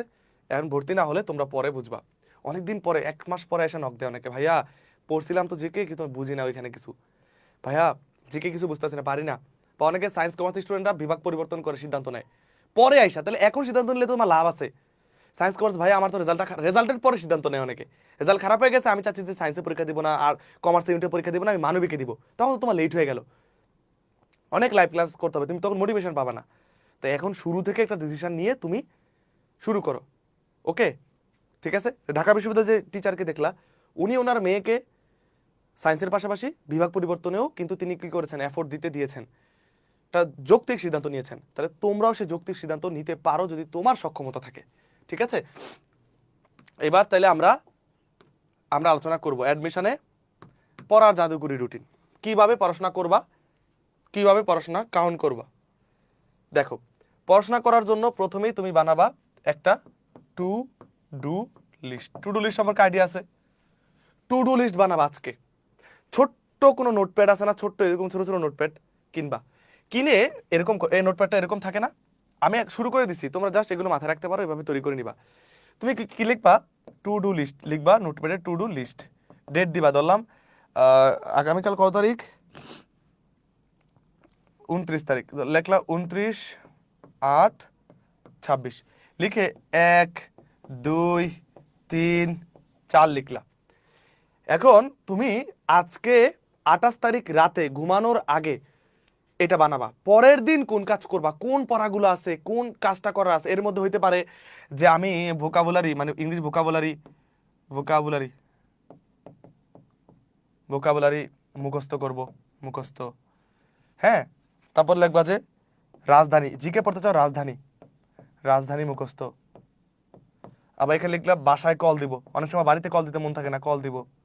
পত্রিকা আনবো, পত্রিকা, অনেকে সাপ্তাহিক পত্রিকা পড়ো, পত্রিকা থেকে জিকেতে কম পড়ে, পত্রিকা আনবো।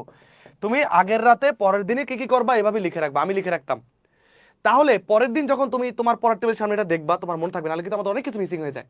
এটা তোমাকে বারবার বার্তা দিবে, এই এই বেটা, এই ফাঁকিবাজ, তোর এই কাজগুলো করার আছে।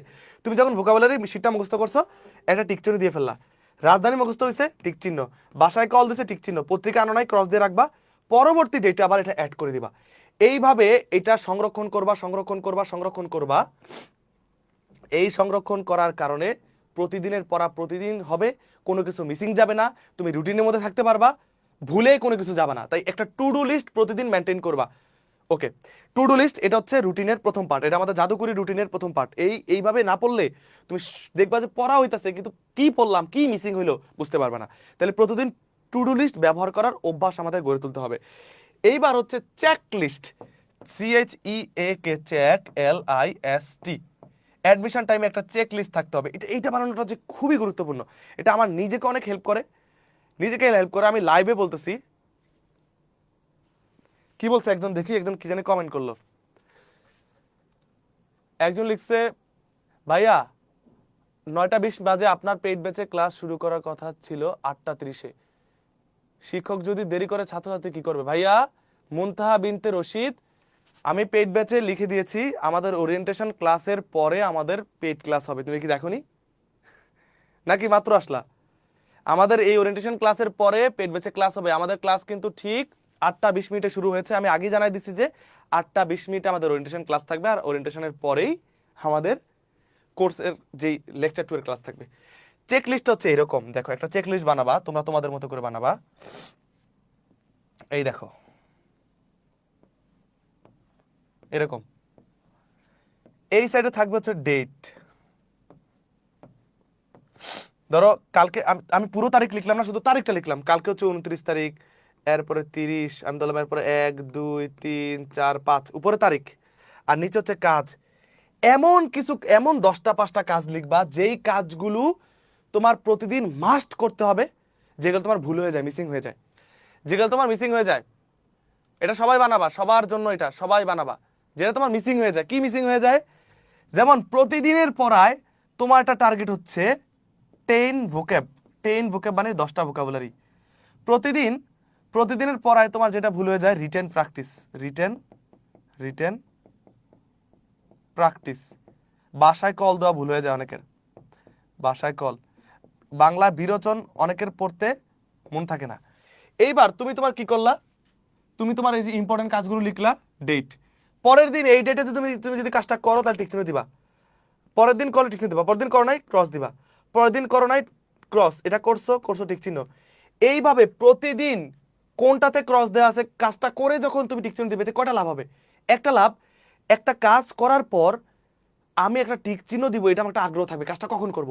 2 নম্বর কাজ, আমি 15 দিন পরে বুঝতে পারবো, 15 দিন পরে এসে বুঝতে পারবো যে আমার কোন কোন জায়গায় গ্যাপ আমি দিছি, আমি কোন কোন জায়গায় ফাঁকিবাজি করছি, ওইটা আমি আবার কভার করতে পারবো। এইটা দিলে প্রতিদিন তোমার পড়ার টেবিলের সামনে এরকম একটা চেক লিস্ট বানায় রাখলে, এখানে কাজগুলো তুমি তোমার মতো করে দিবা। কি কি কাজ তোমার গুরুত্বপূর্ণ অ্যাডমিশন টাইমে তুমি জানো, কোন পড়া কোন কাজ। টপ 10, 10টা প্রায়োরিটি লিস্ট, 10টা প্রায়োরিটি। ওকে, তাহলে এরপর এভাবে টিক চিহ্ন ক্রস দিয়ে তোমার দিনগুলো যাবে। টিক চিহ্ন বেশি থাকলে লাভ, ক্রস থাকলে তোমার লস। টিক চিহ্ন বেশি থাকলে লাভ, ক্রস থাকলে লস, লস হবে। তাই এইগুলা তুমি হিসাব রাখতে না পারলে,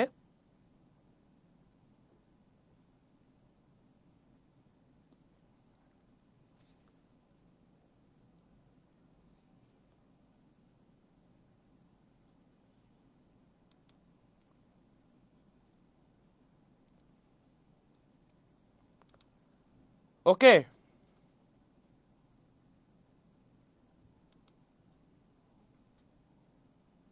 ওকে ওকে তাহলে এইভাবে তুমি যদি হিসাব না করে পড়ো, ঝামেলা। তাহলে এটা বানাইতে পারবা, একটা খাতার মধ্যে বানাবা, প্রতি মাসে একটা করে 30টা এক মাসের ডেট বানাবা, কোন কাজগুলা করলে টিক চিহ্ন, না করলে ক্রস, এবং অবশ্যই টিক চিহ্ন দেওয়ারই চেষ্টা করবা।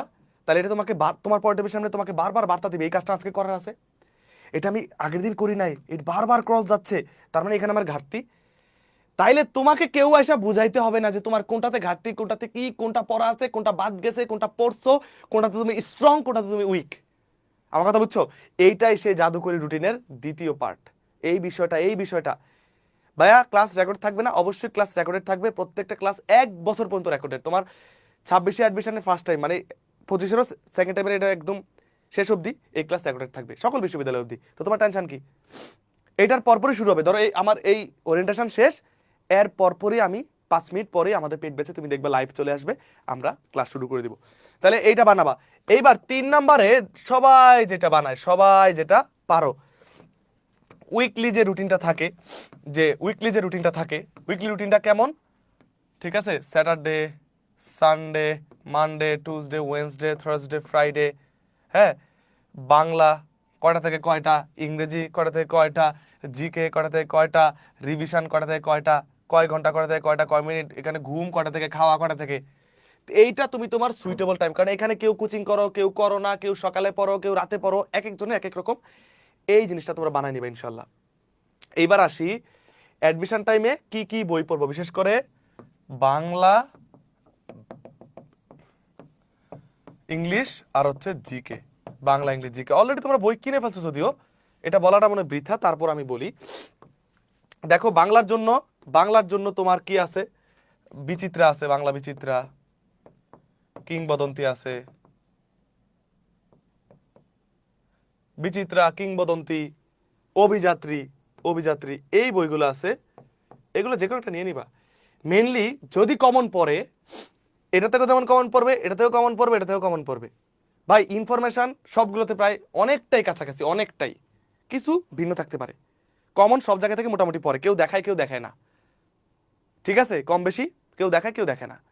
এখন তুমি বাজারে গিয়ে বইগুলো হাতে নিয়ে, বই কেনার ক্ষেত্রে একটা কথাই বলি, হাতে নিয়ে দেখবা যে কোনটার উপস্থাপনটা তোমার মনে ধরে, তোমার কাছে সহজ লাগে, তোমার কাছে মনে হচ্ছে ভালো পারবো, বইটা দেখতে সুন্দর, মানে তোমার কাছে এটা ওভারঅল সবই প্রায় এক, কোনটা তোমার কাছে ওভারঅল ভালো লাগে ওইটা নিবা। অনলাইনে ভুয়া বাওয়া নাম টাম ছাড়া আরো কিছু বই আছে, দেখতে পারো। এছাড়াও কিছু বই নাই তা না, সব বই কি আমার মুখস্থ, এছাড়াও ভালো বই আছে, সেটা তুমি দেখে নিবা। বাট বললাম ইংলিশের ক্ষেত্রে মাস্টার্স নিতে পারো, masters competitive exam, English for competitive exam, masters competitive exam দেখতে পারো।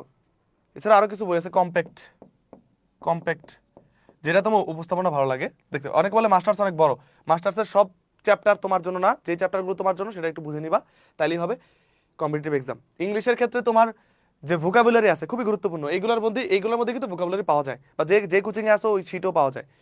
জিকের ক্ষেত্রে তোমার বাজারে জিকের বই অনেক, যেটা লেটেস্ট বই প্রথম নিবা, যেটা উপস্থাপনা ভালো লাগে নিবা। এর মধ্যে তোমার বই আছে যেমন ধরো তোমার Khandakar GK, Mihir GK, Jobayer GK, হ্যাঁ, এই যে বইগুলো আছে এখান থেকে যে কোনো একটা নিতে পারো। তবে আমি বলি যেটাই নিবা তুমি নিজে উপস্থাপনা দেখে নিবা, সুন্দর লাগে, ভালো লাগে কিনা, আপডেট কিনা, ভালো লাগতেছে কিনা দেখে নিবা।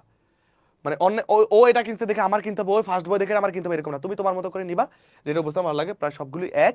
তবে এইখানে আমার কোর্সের ক্লাসগুলো শুধু করলে আর যে দাগানো স্লাইডটা দিব ওইটা থেকেই প্রতিবার সর্বোচ্চ কমন থাকে, ওইটা থাকলেই এনাফ। তবে বই পড়ার জন্য লাগবে। আর প্র্যাকটিসের জন্য, জিকের প্র্যাকটিসের জন্য এই এমসিকিউ ইনসাইট তোমার এনাফ।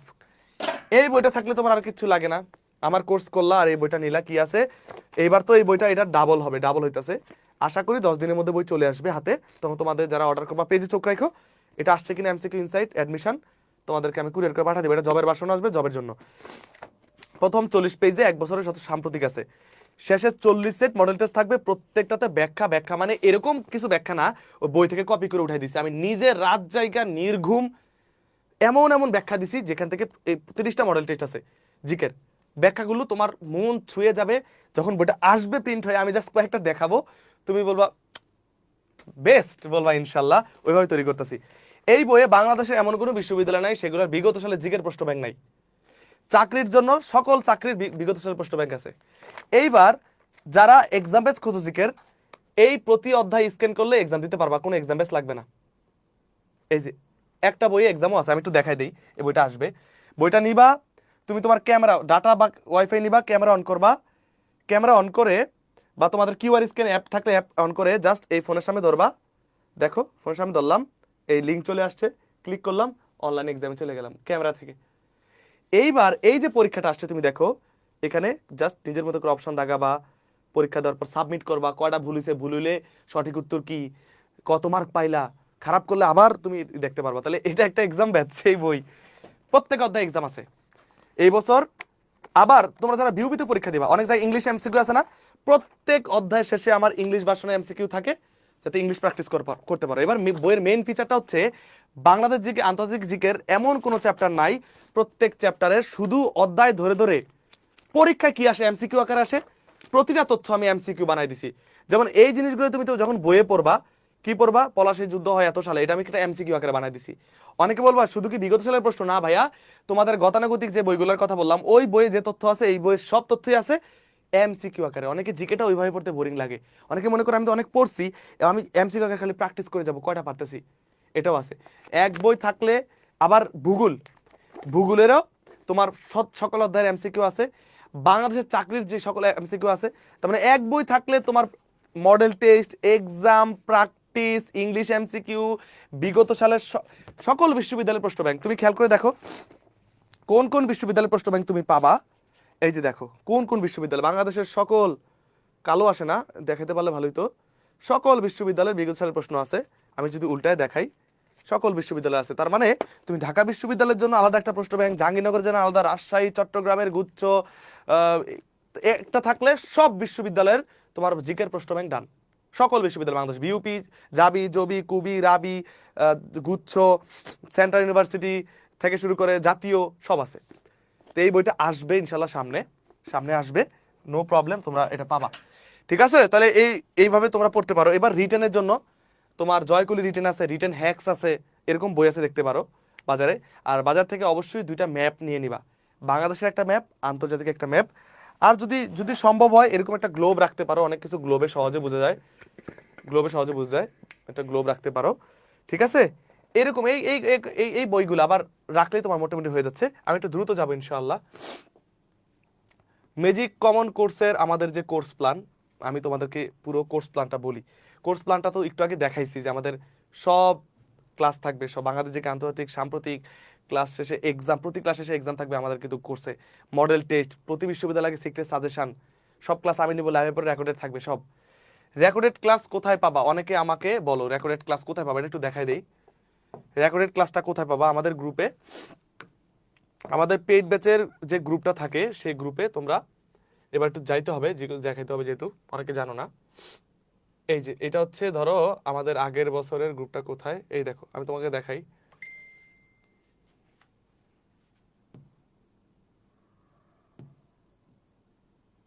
এই যে দেখো এই গ্রুপটাতে তোমরা আমার কোর্সে যারা থাকবা, এই যে এখানে ফিচার্ডে, এই ফিচার্ডে একটা অপশন পাবা, গ্রুপে গেলে ফিচার্ড, অথবা তোমরা যদি ফেসবুক লাইট ব্যবহার করো, ফিচার থাকবে না, থাকবে অ্যানাউন্সমেন্টস, একই অপশন।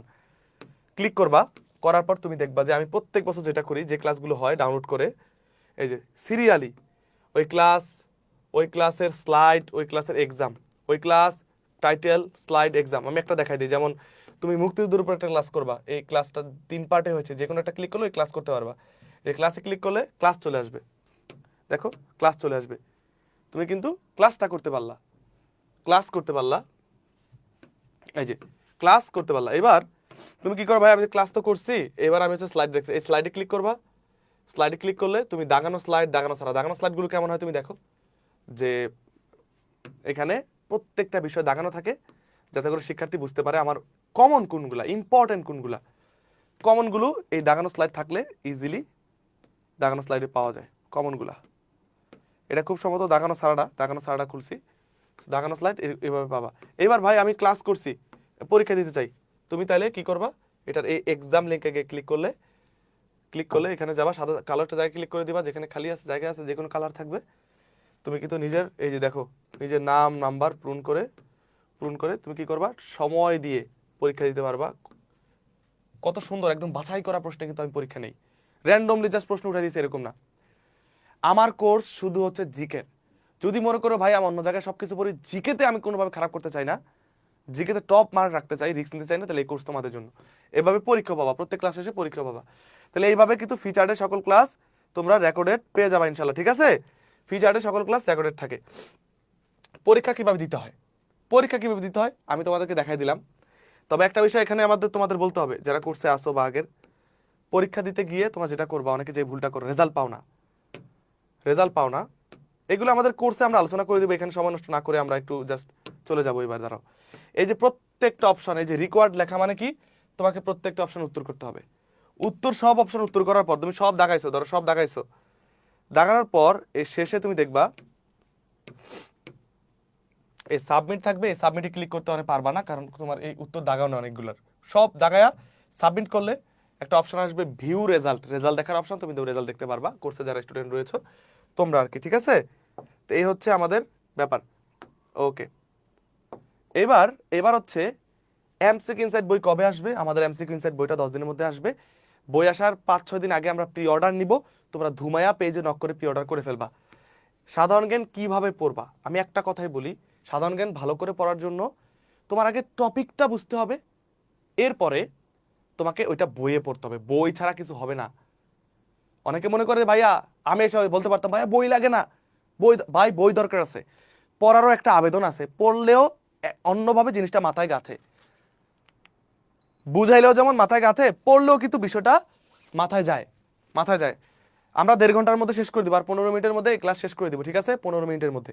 আচ্ছা, তাহলে যেভাবে পড়বা, প্রথমত হচ্ছে ক্লাস, ভালো নির্ভরযোগ্য ক্লাস, ক্লাস পাবা ইউটিউবে পাইতে পারো। ইউটিউবে তুমি যেই টপিক সার্চ করবা সেই টপিকের ক্লাস পাবা, সব পাবা না, এক একটাতে এক এক রকম পাবা, ভেঙে ভেঙে পাবা।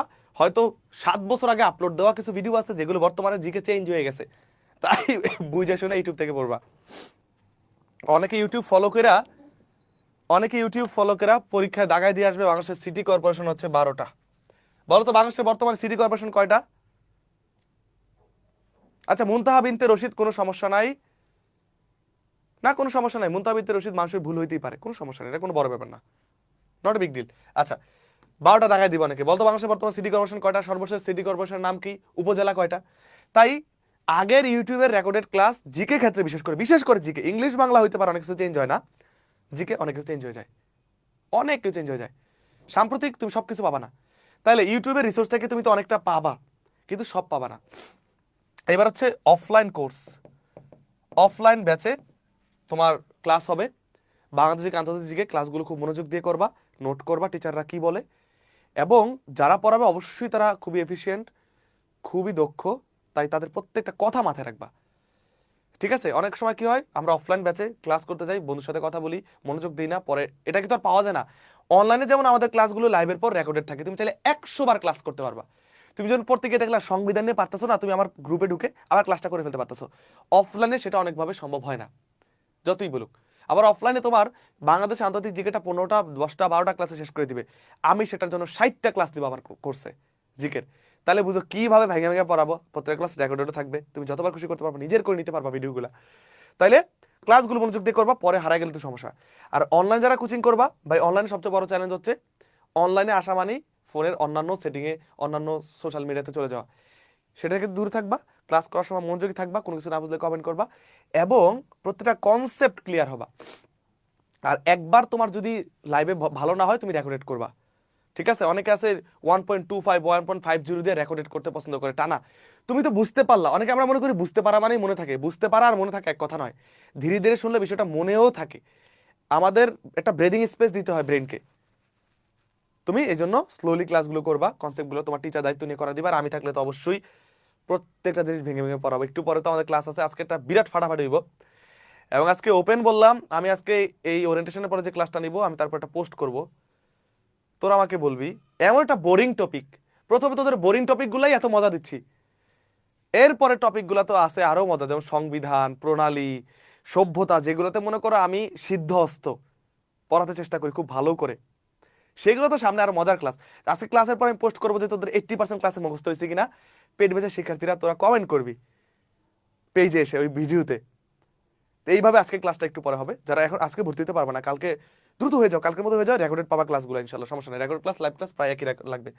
এইবার ক্লাসের পর বই, যেই ক্লাসই করো একটা বইয়ের প্রত্যেকটা লাইন ধরে ধরে সুন্দর করে দাগা দাগে পড়বা, কিছু জিনিস স্কিপ করবা, জিকে সবকিছু পড়তে হয় না, অনেকে মনে করে আমরা সব একটা বই কিনছি মানে পুরো বই শেষ করে ফেলবো, এই জিনিসটার ভুল করে অনেকে চান্স পায় না। তোমার একটা বইয়ে যদি 60টা চ্যাপ্টার থাকে, 60টার মধ্যে হয়তো ঢাকা বিশ্ববিদ্যালয়ে 30টা গুরুত্বপূর্ণ, 20টা গুরুত্বপূর্ণ, যেমন কথা বুঝতেছো, সেই গুরুত্বপূর্ণটা তো তোমাকে ধরতে হবে, সেইগুলো আগে পড়বা। যেই লেকচার হয় লেকচারটা বই থেকে এসে পড়তে পারো, যে লেকচারটা কোচিং পড়লো ওটা বই থেকে এসে পড়লা, এবং প্রচুর পরিমাণে এমসিকিউ সলভ করলা। আর এই বইটা থাকলে তো তোমার মনে করো এমসিকিউর সাগর সাগর, এই বইটাতে তোমার এবার কমপক্ষে 25,000-এর মতো এমসিকিউ যুক্ত হবে, এই একটা বই যাদের কাছে থাকবে এমসিকিউ ইনসাইট অ্যাডমিশনে।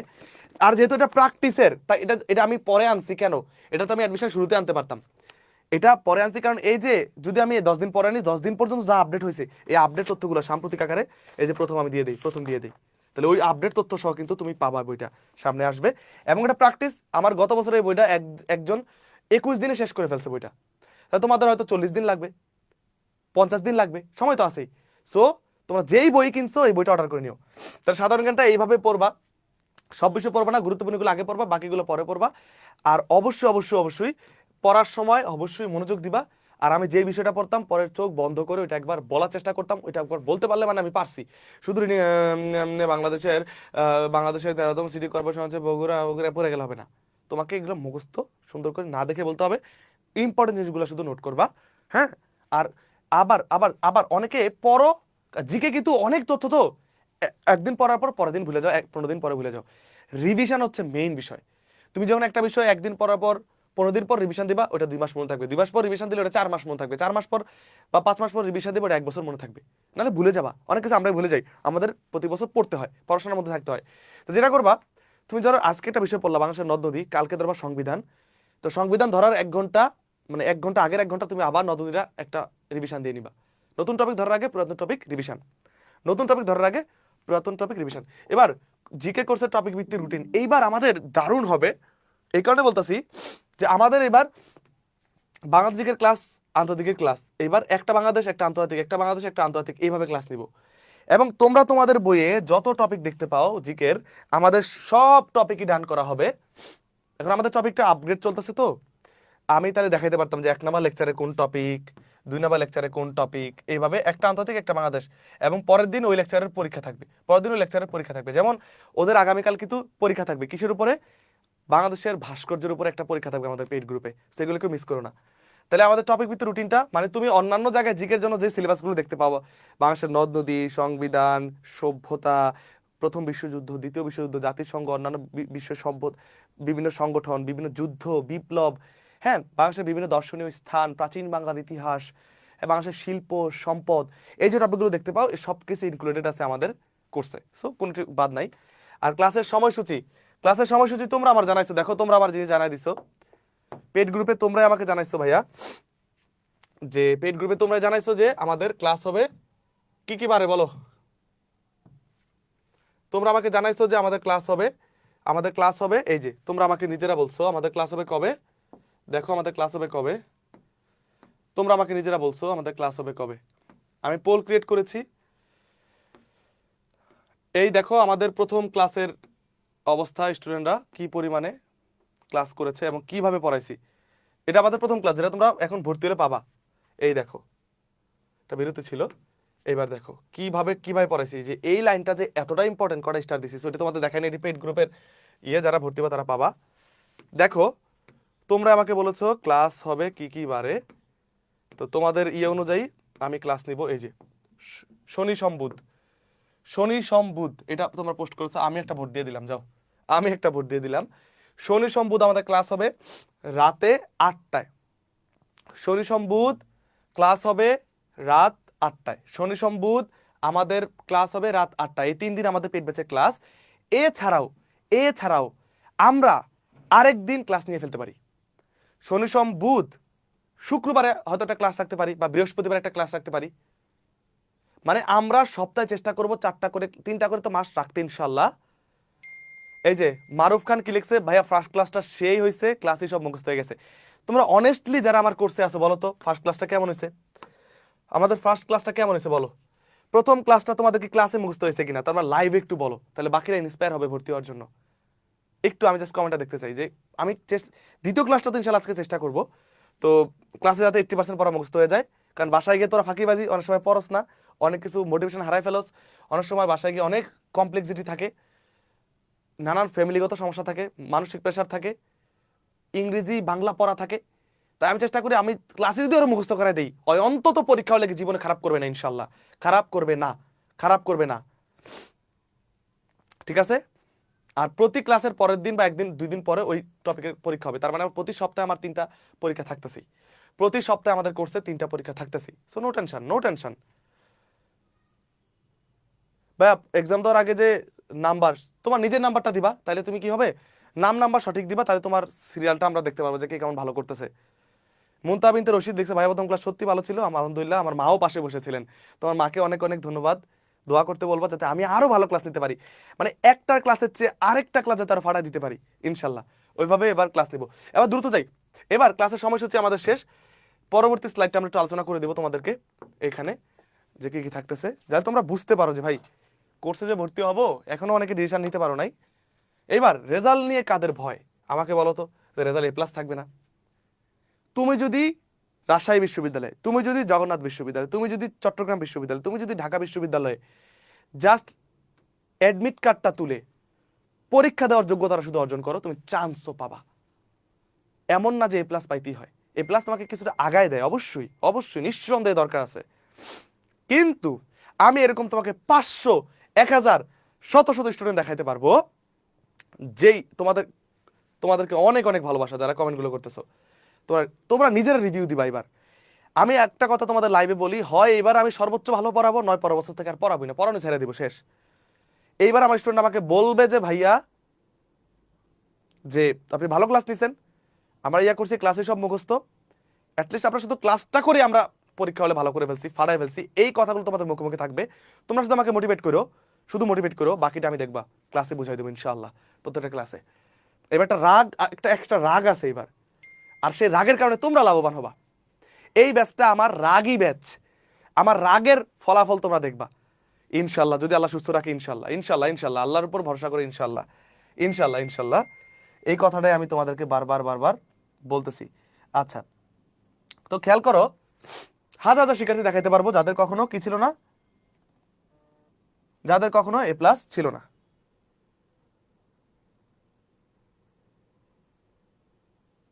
যাদের কখনো A+ ছিল না, তো A+ নিয়ে ভয় পেও না। তোমার যদি রেজাল্ট খারাপ হয়, রেজাল্টটা যদি খারাপ হয়, তুমি একটা শপথ করো না আজকে, SSC-টা খারাপ আছে, HSC-টা খারাপ হইতে পারে, শপথ করো যে আমার রেজাল্ট খারাপ। এটা নিয়ে অনেকে কথা শোনাইছে, কোনো এসব ধরার সময় নাই। তুমি ফোকাস থাকো এবং তুমি রেজাল্ট খারাপ, তুমি সিদ্ধান্ত নাও যে দৈনিক আমি 2 ঘন্টা আরো বেশি পড়বো, যাতে ওইটা আমার কাভার হয়ে যায়। আমি সবাইকে দেখাই দিব 4 পয়েন্ট পেয়েও আমি ঢাকা বিশ্ববিদ্যালয়ে চান্স পেতে পারি, 4.20 পেয়েও আমি রাজশাহী বিশ্ববিদ্যালয়ে চান্স পেতে পারি, আমি 3.80 পেয়েও বিশ্ববিদ্যালয়ে ভালো সাবজেক্টে পড়তে পারি। অ্যাকচুয়ালি এটা তোমার ব্যক্তিগত, তোমার উপর নির্ভর করে, রেজাল্টের উপর না। আমার নিজের এসএসসিতে ছিল 4.28, এইচএসসিতে ছিল 4.83। এই 83 রেজাল্টটা আমি 5 পাইতাম, কেন যে পাইলাম না এটা আল্লাহ ভালো জানে। মানে এটা নিয়ে একটা আফসোস থেকে যাবে। রেজাল্ট ভালো থাকলে অবশ্যই বিশ্ববিদ্যালয়ে ভালো করা যায়, বা রেজাল্টটা এটা আমার একটা স্বাক্ষর, মেধার স্বাক্ষর, আমি পরিশ্রম করেছি, আমি সেটা পাইনি, খুব কষ্ট লাগে, আমারও খুব কষ্ট লেগেছে, আমি কান্না করছি যেদিন রেজাল্ট হয়েছে, কান্না করছি, বাট চোখ মুছে আমিও শপথ নিছি যে আমি ভালো করব।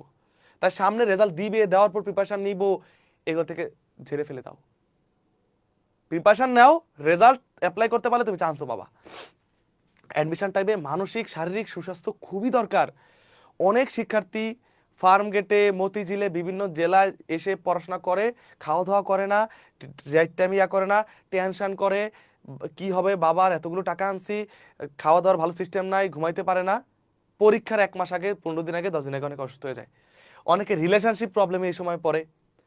এই সময়টাতে তোমার নানা প্রবলেম তোমার উপরে এসে পড়বে, তুমি যদি প্রবলেম থেকে 1 কিলোমিটার দূরেও যাও, দেখবা তোমার উপরে এসে, এই সময় ফাইন্যান্সিয়াল ক্রাইসিস থাকবে, রিলেশনশিপ স্ট্যাটাসে ক্রাইসিস থাকবে, ফ্যামিলিগত প্রেশার থাকবে, সামাজিক প্রেশার থাকবে, অনেক বোরিং লাগবে, ফোন ধরতে ইচ্ছা করবে। কিন্তু এইগুলাকে জয় করতে পারলেই তো যেদিন রেজাল্টটা দিবে সেদিন তোমার কতটা আনন্দ হবে তুমি বুঝতেও পারতেছো না, এখন জাস্ট বুঝতেও পারতেছো না। তাই এই সময় মানসিকভাবে নিজের সুস্থ রাখতে হবে। যারা যেই ধর্মেরই আছো, আমি বলবো যে নামাজ পড়ো, সৃষ্টিকর্তার কাছে বারবার তুমি চাবা, মা বাবার দোয়া তোমার দরকার। যখনই প্যারা হয়ে যাবে, যখনই খারাপ লাগবে, নাক দিয়ে ভাবে শ্বাস নিবা, কিছুক্ষণ পর মুখ দিয়ে ছাড়বা, ধীরে ধীরে ধীরে ধীরে 3 বার নিবা। নেওয়ার পর তুমি ভাববা যে আমি রিল্যাক্সড, আমার পড়তে হবে। প্রতিবার পড়ার সময় ডিস্ট্রাক্টেড হয়ে গেলে বিসমিল্লাহ বলে আবার শুরু করবা। তো এই সময় মানসিক স্বাস্থ্যটা কিন্তু খুবই গুরুত্বপূর্ণ। আর যে কোনো সমস্যা, যে কোনো ক্রাইসিসে ভুগতেছো, যে কোনো টেনশনে ভুগতেছো, তুমি আমার কোর্সে ভর্তি হও না বলে কি তোমাকে পরামর্শ দিব না, এরকম না। তুমি নাবিলজিকে পেজে নক দিয়ে অলওয়েজ আমাকে সাথে যোগাযোগ রাখবা, ভাইয়া এই সমস্যা ভুগতেছি, এই সমস্যা ভুগতেছি, এইটা এটা। কেউ কোনো রিলেশনশিপ ইয়াতে কমপ্লেক্সিটিতে যায়ও না এই মুহূর্তে, লাইফটা পড়ে আছে সামনে, অনেক সুন্দর সময়। তো এক সময় নাহলে অনেক আফসোস করবা যে আমি যোগ্য ছিলাম, আমার হয়ে যাইতো, আমি এই ভুলটা করার কারণে হয় নাই। তাই ভুল আসবে, ভুল আসলে কি করবা, আমাকে কল দেওয়া হয়, এই ভুলটাই আছে, আমি কি ভুলে যাবো নাকি যাবো না, আপনি বলেন তো, আমি বলবো না যাইস না, আমি তোমার বড় ভাই, আমি তোমার ভাইয়ের মতো, তাই ভর্তি না হইলেও তুমি আমার ভাইয়ের মতো মনে করেও তুমি আমাকে নক দিবা। কিউএনএ সেশনে আমরা প্রশ্ন দিব তোমাদের, ঠিক আছে? নোট খাতা কিভাবে বানাবা, প্রত্যেকটা সাবজেক্টের জন্য আলাদা নোট খাতা, কথা ক্লিয়ার? প্রত্যেক সাবজেক্টের জন্য আলাদা নোট খাতা, নোট খাতা খুব সুন্দর করে বাইন্ডিং করবা, আর নোট খাতায় কালার কলম কিছু ব্যবহার করবা। আর নোট খাতায় পুরো বইয়ের, পুরো স্লাইডের, পুরো নোটের সব তথ্য উঠাই দাও, ভুল। টিচাররা প্রত্যেকটা যে টপিকের যে অংশগুলোকে গুরুত্বপূর্ণ বলবে শর্ট করে লিখবা, এক চোখে এক পলকে যাতে দেখা যায়, পরীক্ষার আগে এক পলকে যাতে দেখে যেতে পারো, খুব ইম্পর্টেন্ট জিনিসগুলো লিখবা। আর নোট খাতায় লিখতে লিখতে এমন সময় দিয়ে ফেলো না পড়ার সময় যাতে না পাও, এরকম যাতে না হয়। তাহলে প্রত্যেক সাবজেক্টের আলাদা আলাদা খাতা, একটু ভালো খাতা, কালার পেন ইউজ, ইম্পর্টেন্ট জিনিসগুলো লিখবা, হাইলাইটার পেন দিয়ে একটু দাগায় রাখবা, দেখবা তুমি রিভিশন দিতে খুব সহজ হবে। ক্লিয়ার? এটা বানাবা। কারা কারা বানাইছো বলো তো, বলো তো কারা কারা বানাইছো, বলো কারা কারা বানাইছো, দেখি দেখি দেখি দেখি কারা কারা বানাইছো।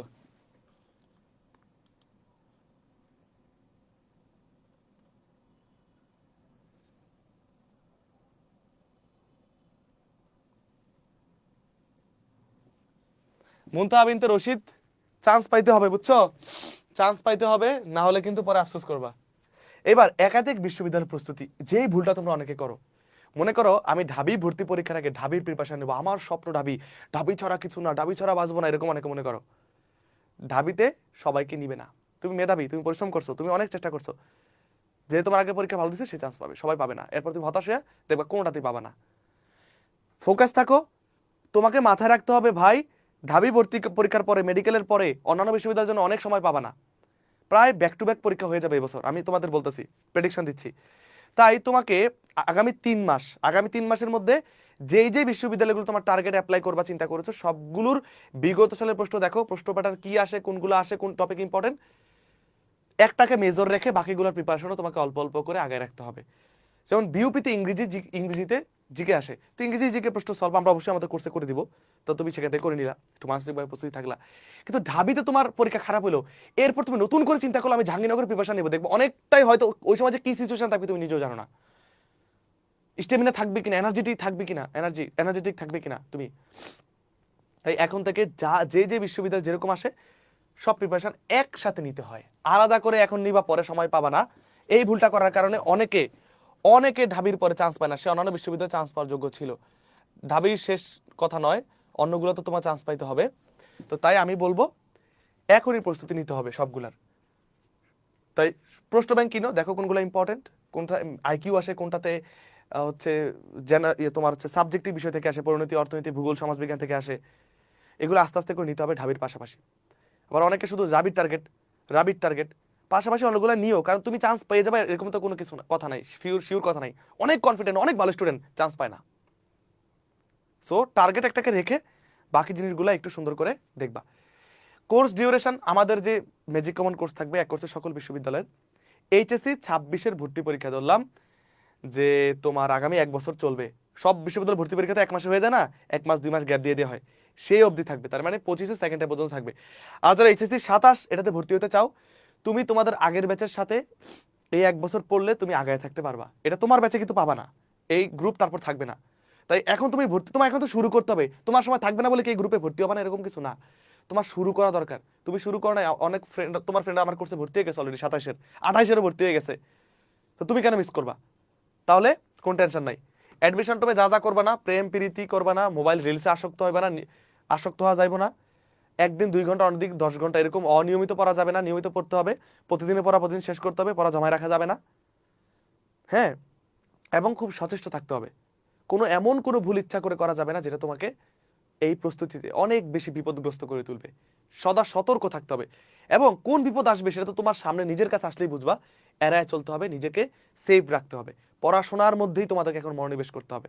তোমার যাই চলে যাক, বন্যা হোক, বৃষ্টি হোক, ঝড় বাদল হোক, আনন্দ হোক, নাচা গানা হোক, সবাই মজা করতেছে, ট্যুরে যাচ্ছে, পার্টি দিচ্ছে, বন্ধুরা একটু ঘুরতে যাচ্ছে, চল ঘুরতে যাই, এগুলো করা যাবে না। স্যাক্রিফাইস করো, তোমার রেজাল্টের পর তুমি দেখবা সব করতে পারবা ইনশাল্লাহ। বাংলা ইংরেজির জন্য কি পড়বো? বাংলা ইংরেজির বিগত সালের প্রশ্ন ব্যাংক সলভ করে দেখো কোন টপিকগুলো বারবার আসে, খাতায় লিখো, ওইগুলো ধরে ধরে পড়ো। কোচিংয়ে যদি পড়ে থাকো সেখান থেকে ফোকাস করো। কোথায় পড়বো? আমি শুধু জিকে পড়াই, আমি চাইলে ভাই বাংলা ইংরেজির জন্য নিতে পারি, কিন্তু আমি শুধু জিকে পড়াবো, জিকেতে যাতে অনেক, আমার কাছে অনেক যারা জিকেতে খারাপ তারাও ভর্তি হয়, যারা জিকেতে টপ নাম্বার পাইতে চায় তারাও ভর্তি হয়। সো শুধু জিকে পড়াবো, অন্যান্য সাবজেক্টগুলো অন্যান্য অনেক প্ল্যাটফর্ম আছে অনলাইনে অফলাইনে, তুমি দেখতে পারো, যারটা ভালো লাগে ক্লাস করে দেখবা। ও ভর্তি হয়েছে, ও ভর্তি হয়েছে, এই বলতেছে, এই সাজেস্ট করতেছে। অনলাইনে কি হয়, নোংরামি হয়, যে নোংরামির মধ্যে আমি নাই, কখনো যাবো না, হয়তো পড়ানো ছেড়ে দেবো, কিন্তু নোংরামিতে নাই। কোন একটা প্ল্যাটফর্ম 20টা ফেক আইডি, বট আইডি দিয়ে কোন জায়গায় যদি পোস্ট করে জিকের জন্য কার ক্লাস করব, কে ভালো, প্রতি বছর আমার নাম সেখানে কেউ লেখার দরকার নাই, না লিখলে আমার কাছে এইভাবে হাজার হাজার স্টুডেন্ট ভর্তি হয়। কিছু কিছু এমন এমন দেখবা, তাদের নাম দেখবা কমেন্টের মধ্যে, এই ভালো, এর উপরে কেউ নাই, এ হচ্ছে শ্রেষ্ঠ, পৃথিবীর রাজা, এ একসময় সম্রাট ছিল, নবাব সিরাজউদ্দৌলার নাতি, এর কাছে পড়ুন। আমিও তো চাইলে 5টা ফিকারি দিয়ে লিখে দেখাইতে পারি। এই বট মট না দেখে যার ক্লাস ভালো লাগে তোমার কাছে, যারে মনে হয় তোমার দরকার, সেটা আমি না হইলেও তুমি তার কাছে পড়বা। ব্যাস, যার কাছে বুঝো, যারটা কমন পড়ে, যার কাছ থেকে চান্স পায়, যারটা তোমার কাছে হৃদয়ঙ্গম হয়, যারটা তোমার কাছে মনে হয় যে ভালো লাগতেছে, সাপোর্টটা ভালো, দীর্ঘদিনের সুনাম আছে, ব্যাস তার কাছে পড়বা। কথা একটাই, সেটা যেই হোক, আমি বাদে যেই হোক, আর আমার কাছে মনে হলে আমার কাছেই পড়বা। সেকেন্ড টাইম আমাদের করণীয় ভাই, সেকেন্ড টাইম মানে আমাদের এই প্রশ্নের পরে শেষ, ক্লাস শেষ। সেকেন্ড টাইম মানে তোমার হচ্ছে লাস্ট টাইম। আমার একটা বিখ্যাত কথা আছে যেটা অনেকেই বলে, সেকেন্ড টাইম পরীক্ষা দিয়ে অনেকে সেকেন্ড না হয়েও ফার্স্টও হয়। এরকম উদাহরণ তুমি যদি গুগলে সার্চ করো, সেকেন্ড টাইম পরীক্ষা দিয়ে বিশ্ববিদ্যালয়ে প্রথম, দেখবা তুমি নিউজ পেয়ে যাবা কারা প্রথম হয়েছে। তাহলে ফার্স্ট টাইমে কোথাও চান্স পাইলো না বা ভালো সাবজেক্ট পাইলো না, ও সেকেন্ড টাইম পরীক্ষা দিয়ে ফার্স্ট হলো কিভাবে? কারণ ওর মধ্যে জিত ছিল, রাগ ছিল, প্রতিজ্ঞা ছিল। ও আগে থেকে ফার্স্ট টাইমে অনেক কিছু শিখে ফেলছে, সেকেন্ড টাইমে এসে শুধু রিভিশন দিছে। তুমি সেই কাজটাই করো। আর আমার জিকে কোর্সে কিন্তু অনেক সেকেন্ড টাইমার ভর্তি হয়ে গেছে, আমি আলহামদুলিল্লাহ ফার্স্ট টাইমও যারা ছিল তারাও ভর্তি হয়ে গেছে। ওকে ওকে, তাহলে সেকেন্ড টাইমার একটু ভালো করে পড়তে হবে, এই বছর কোনো ভুল করা যাবে না। যেহেতু তুমি তোমার জীবনে অনেকগুলো সময় নষ্ট করেই ফেলছো, সিদ্ধান্ত নিয়েই ফেলছো তুমি অ্যাডমিশন পরীক্ষা দিয়ে বিশ্ববিদ্যালয়ে ভর্তি পরীক্ষা দিবা, তাই প্রতিদিন তোমরা অন্তত 12 থেকে 13, 14, 15 ঘন্টা পড়তে হবে। 27+28 ব্যাচ, একটা কথাই তোমাদের জন্য আছে, অ্যাডমিশন এত সহজ না। 3 মাসে পরে চান্স অনেকেই পায়, হয়তো ভালো সাবজেক্ট পায় না, বা অনেকে চান্স 3 মাসে পড়ার কারণেই পায় না। এইচএসসি কলেজ লাইফ থেকে এইচএসসির পাশাপাশি শুরু করতে হয়। এখন তুমি চাইলে কি পুরো ক্লাস করতে পারবা, তুমি জিকেটা শেষ করে রাখো। তাই 27-28 ব্যাচের অনেকেই আমার কোর্সে ভর্তি হচ্ছে যে ভাই আমি জিকেটা শেষ করে রাখবো, নাবিল ভাইয়ের সাথে এখন থেকে আস্তে আস্তে আগায় থাকবো, তার আন্ডারে থাকবো, তার গার্ডিয়ান, তিনি আমার গার্ডিয়ান, এটা মনে করে আসতে হবে, আমার কথাগুলো শুনতে হবে, আমি যেটা বলি সেভাবে চলতে হবে। তাহলে তুমি এই কোর্সটাতেই ভর্তি হতে পারো, যাতে ওদের সাথে তোমার একবার জিকে ডান হয়ে যায়, তুমি একটু আগায় থাকো। তোমার অ্যাডমিশন টাইমে তোমার ফ্রেন্ডরা এসে ওরা নতুন করে শিখবে, আর তুমি অলরেডি এগুলো জানো। তাই তোমরা এখানে ভর্তি হয়ে যাও। এখানে আমি এটা দেখতে চাই যে কারা কোন ব্যাচের আসো, কারা কোন ব্যাচের আসো, সেকেন্ড টাইমার কারা আসো। সেকেন্ড টাইমার বলবান, তোদের প্রতি আমার ভালোবাসা একটু বেশিই থাকে, কারণ তোরা যোদ্ধা, তোরা হার না মানা লোক, তোরা পারবি ইনশাল্লাহ, ইনশাল্লাহ। তাহলে এই ছিল আমার আজকের কথা। এই কথাগুলো তোমরা আশা করি কেউ উপকৃত হয়েছে, আশা করি যারা যেখান থেকে যুক্ত হয়েছো। যদি উপকৃত হয়ে থাকো আমার জন্য দোয়া করবা, যাতে এবার পেট ব্যাচের সর্বোচ্চ সার্ভিস দিতে পারি। আমাদের Nabil GK magic common course মানে এই বছর সকল বিশ্ববিদ্যালয়ে আমি একটা জিনিস প্রমিস করি, প্রত্যেকটা ক্লাসে আমার শিক্ষার্থীরা বলবে সাধারণ জ্ঞানে যেই টপিকটাই পড়াবো, সেটা হোক মুক্তিযুদ্ধ, সেটা হোক সংবিধান, সেটা হোক প্রণালী, সেটা হোক সভ্যতা, ক্লাস শেষে তোরা বলবি যে আমাদের 70-80% ক্লাসে মুখস্থ হয়েছে ইনশাল্লাহ, প্রমিস। বললাম না, আমি একটা কথা আবার বলি যে এই বছর আমি জিকে পড়াবো, এটা সুনাম থাকবে, শিক্ষার্থীরা মুখে মুখে হয় বলবে, আর যদি খারাপ বলে আমি পড়াবো না, শেষ, সামনে এবার পড়াবো না।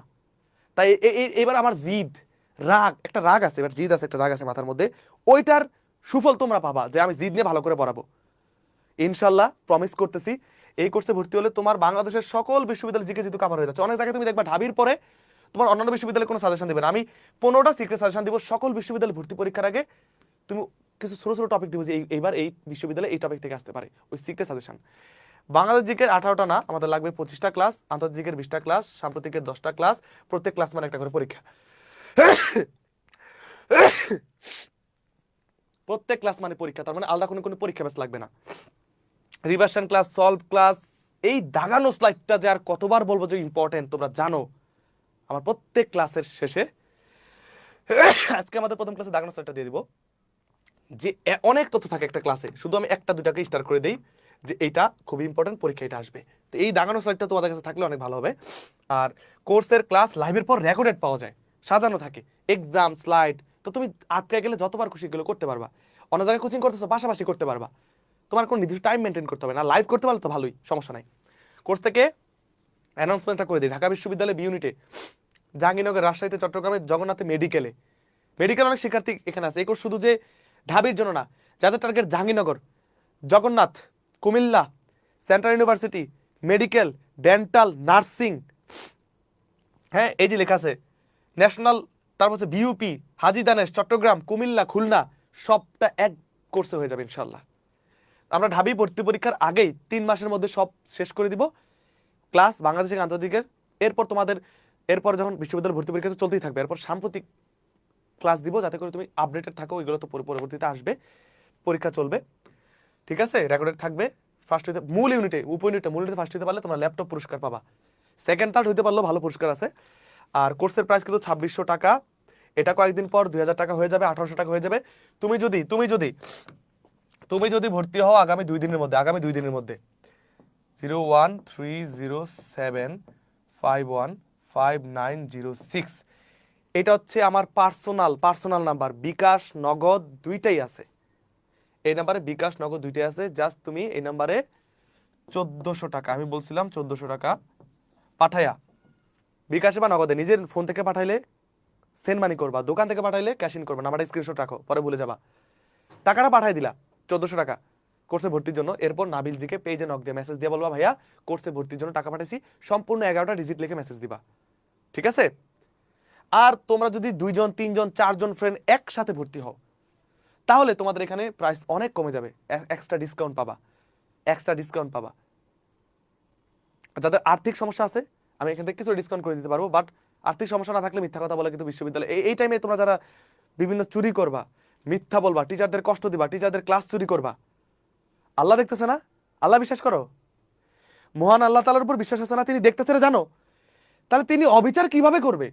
তিনি পৃথিবীতে একটা ব্যালেন্স করে বিচার করে, ব্যালেন্স করবে। তোমার পাপ হইলে তোমার শাস্তি তোমাকে পাইতে হবে। তুমি চান্স যেদিন না পাবা সেদিন বুঝবা যাবে এই অপরাধটা করছিলাম, এই প্রতারণা করছিলাম টিচারের ক্লাসে, এই করছিলাম, ভাইয়ের ক্লাস চুরি করে অন্য জায়গায় নিয়ে দিছিলাম, অনেকে লগ ইন করে ক্লাস করছিলাম। আল্লাহ দেখছে না? আল্লাহ বিশ্বাস করো, সৃষ্টি করতে বিশ্বাস করো না? তাহলে টিচারদের সাথে কোনো ফ্রড বা প্রতারণা তোমরা করো না। আর অলরেডি যদি কারোর সাথে কইরা থাকো, যে করছো সে ভর্তি হয়ে যাও, এই কাজ কখনো করো না। অলওয়েজ আল্লাহ তোমাকে দেখতেছে, এই বিশ্বাসটা, এই কথাটা তোমরা মাথায় রাখবা। এই কাজটা জীবনও করো না, পরে তুমি আফসোস করবা। আমি কেন বলতেছি? তোমাদের ভালোর জন্য বলতেছি। আফসোস কানতে কানতে শেষ হয়ে যাবা। ওকে, তাহলে টাকাটা পাঠায় 1400 টাকা পাঠায় নাবিল জিকে পেজে নক দিলে ভর্তি হয়ে যাবে। সো আজকে এই পর্যন্তই। এখন আমি আমার পেইড ব্যাচের আমাদের যে ক্লাসটা থাকবে, ক্লাসটা শুরু করব। সো তোমরা দ্রুত ভর্তি হয়ে যাও যাতে আগের 2টা ক্লাস রেকর্ড করতে পারো, এরপর তোমরা লাইভ করতে পারবে ইনশাল্লাহ, কোনো সমস্যা নাই।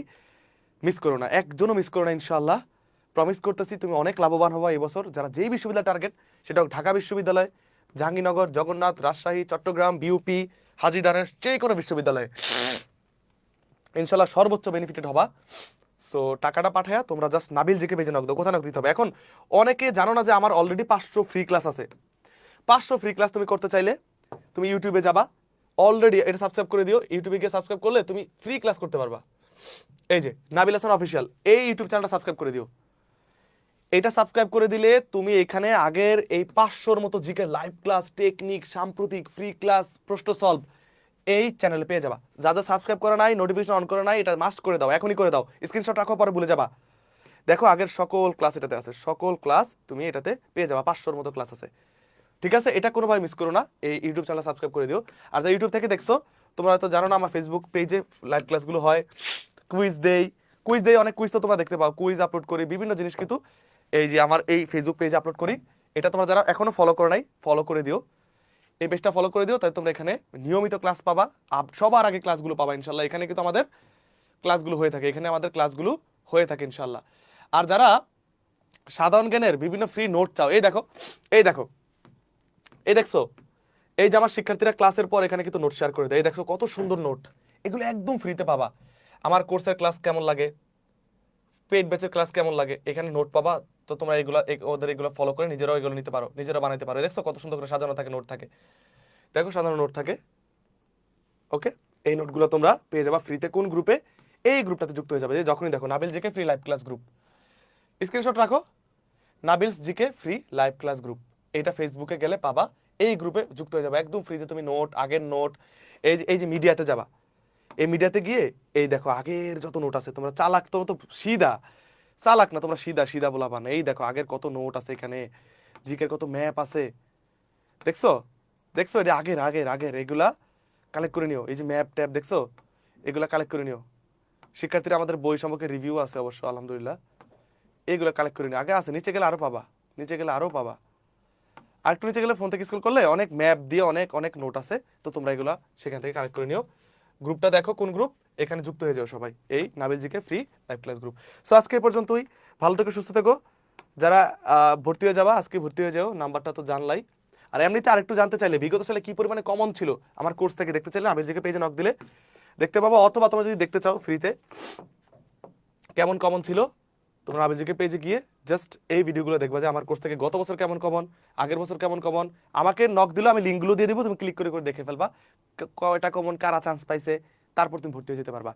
দেখা হবে পরবর্তী ক্লাসে, ফ্রি ক্লাসে ইনশাল্লাহ। আগামীকাল একটি ফ্রি ক্লাস হতে পারে, এর আগে ভর্তি হয়ে যাও, পেট বেচে ক্লাস শুরু হয়ে গেছে। ভালো থেকো, সুস্থ থেকো, অনেক বেশি শুভকামনা জানিয়ে শেষ করছি আজকের ওরিয়েন্টেশন ক্লাস। এই পর্যন্তই, সবার জন্য একরাশ প্রীতি ও ভালোবাসা। আসসালামু আলাইকুম, শুভরাত্রি, সবার জন্য শুভকামনা। যে যেখান থেকে প্রিপারেশন নাও, অনলাইনে অফলাইনে, যার কাছে পড়ো, যেই বই পড়ো, স্বপ্ন তো একটাই, একটু ভালো কিছু করা, নিজের মা বাবা যাতে খুশি হয়। তো এই দিকটাকে শুধু ফোকাস রেখে তুমি চেষ্টা করে যাও, পরিশ্রমী যদি হও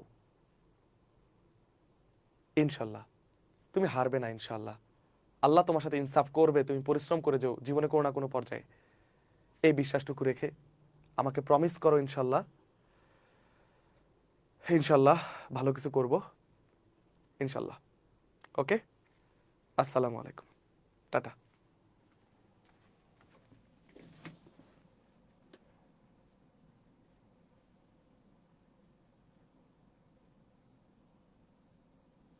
আর যারা পেইড ব্যাচে আসো, এই যে আমি এখনই আমাদের পেইড ব্যাচে এখনই লাইভে যাচ্ছি, এখনই আমাদের ক্লাস হবে, এখনই যাচ্ছি, ঠিক আছে? আমাদের ক্লাসটা 1.5 ঘন্টার মতো হবে ইনশাল্লাহ।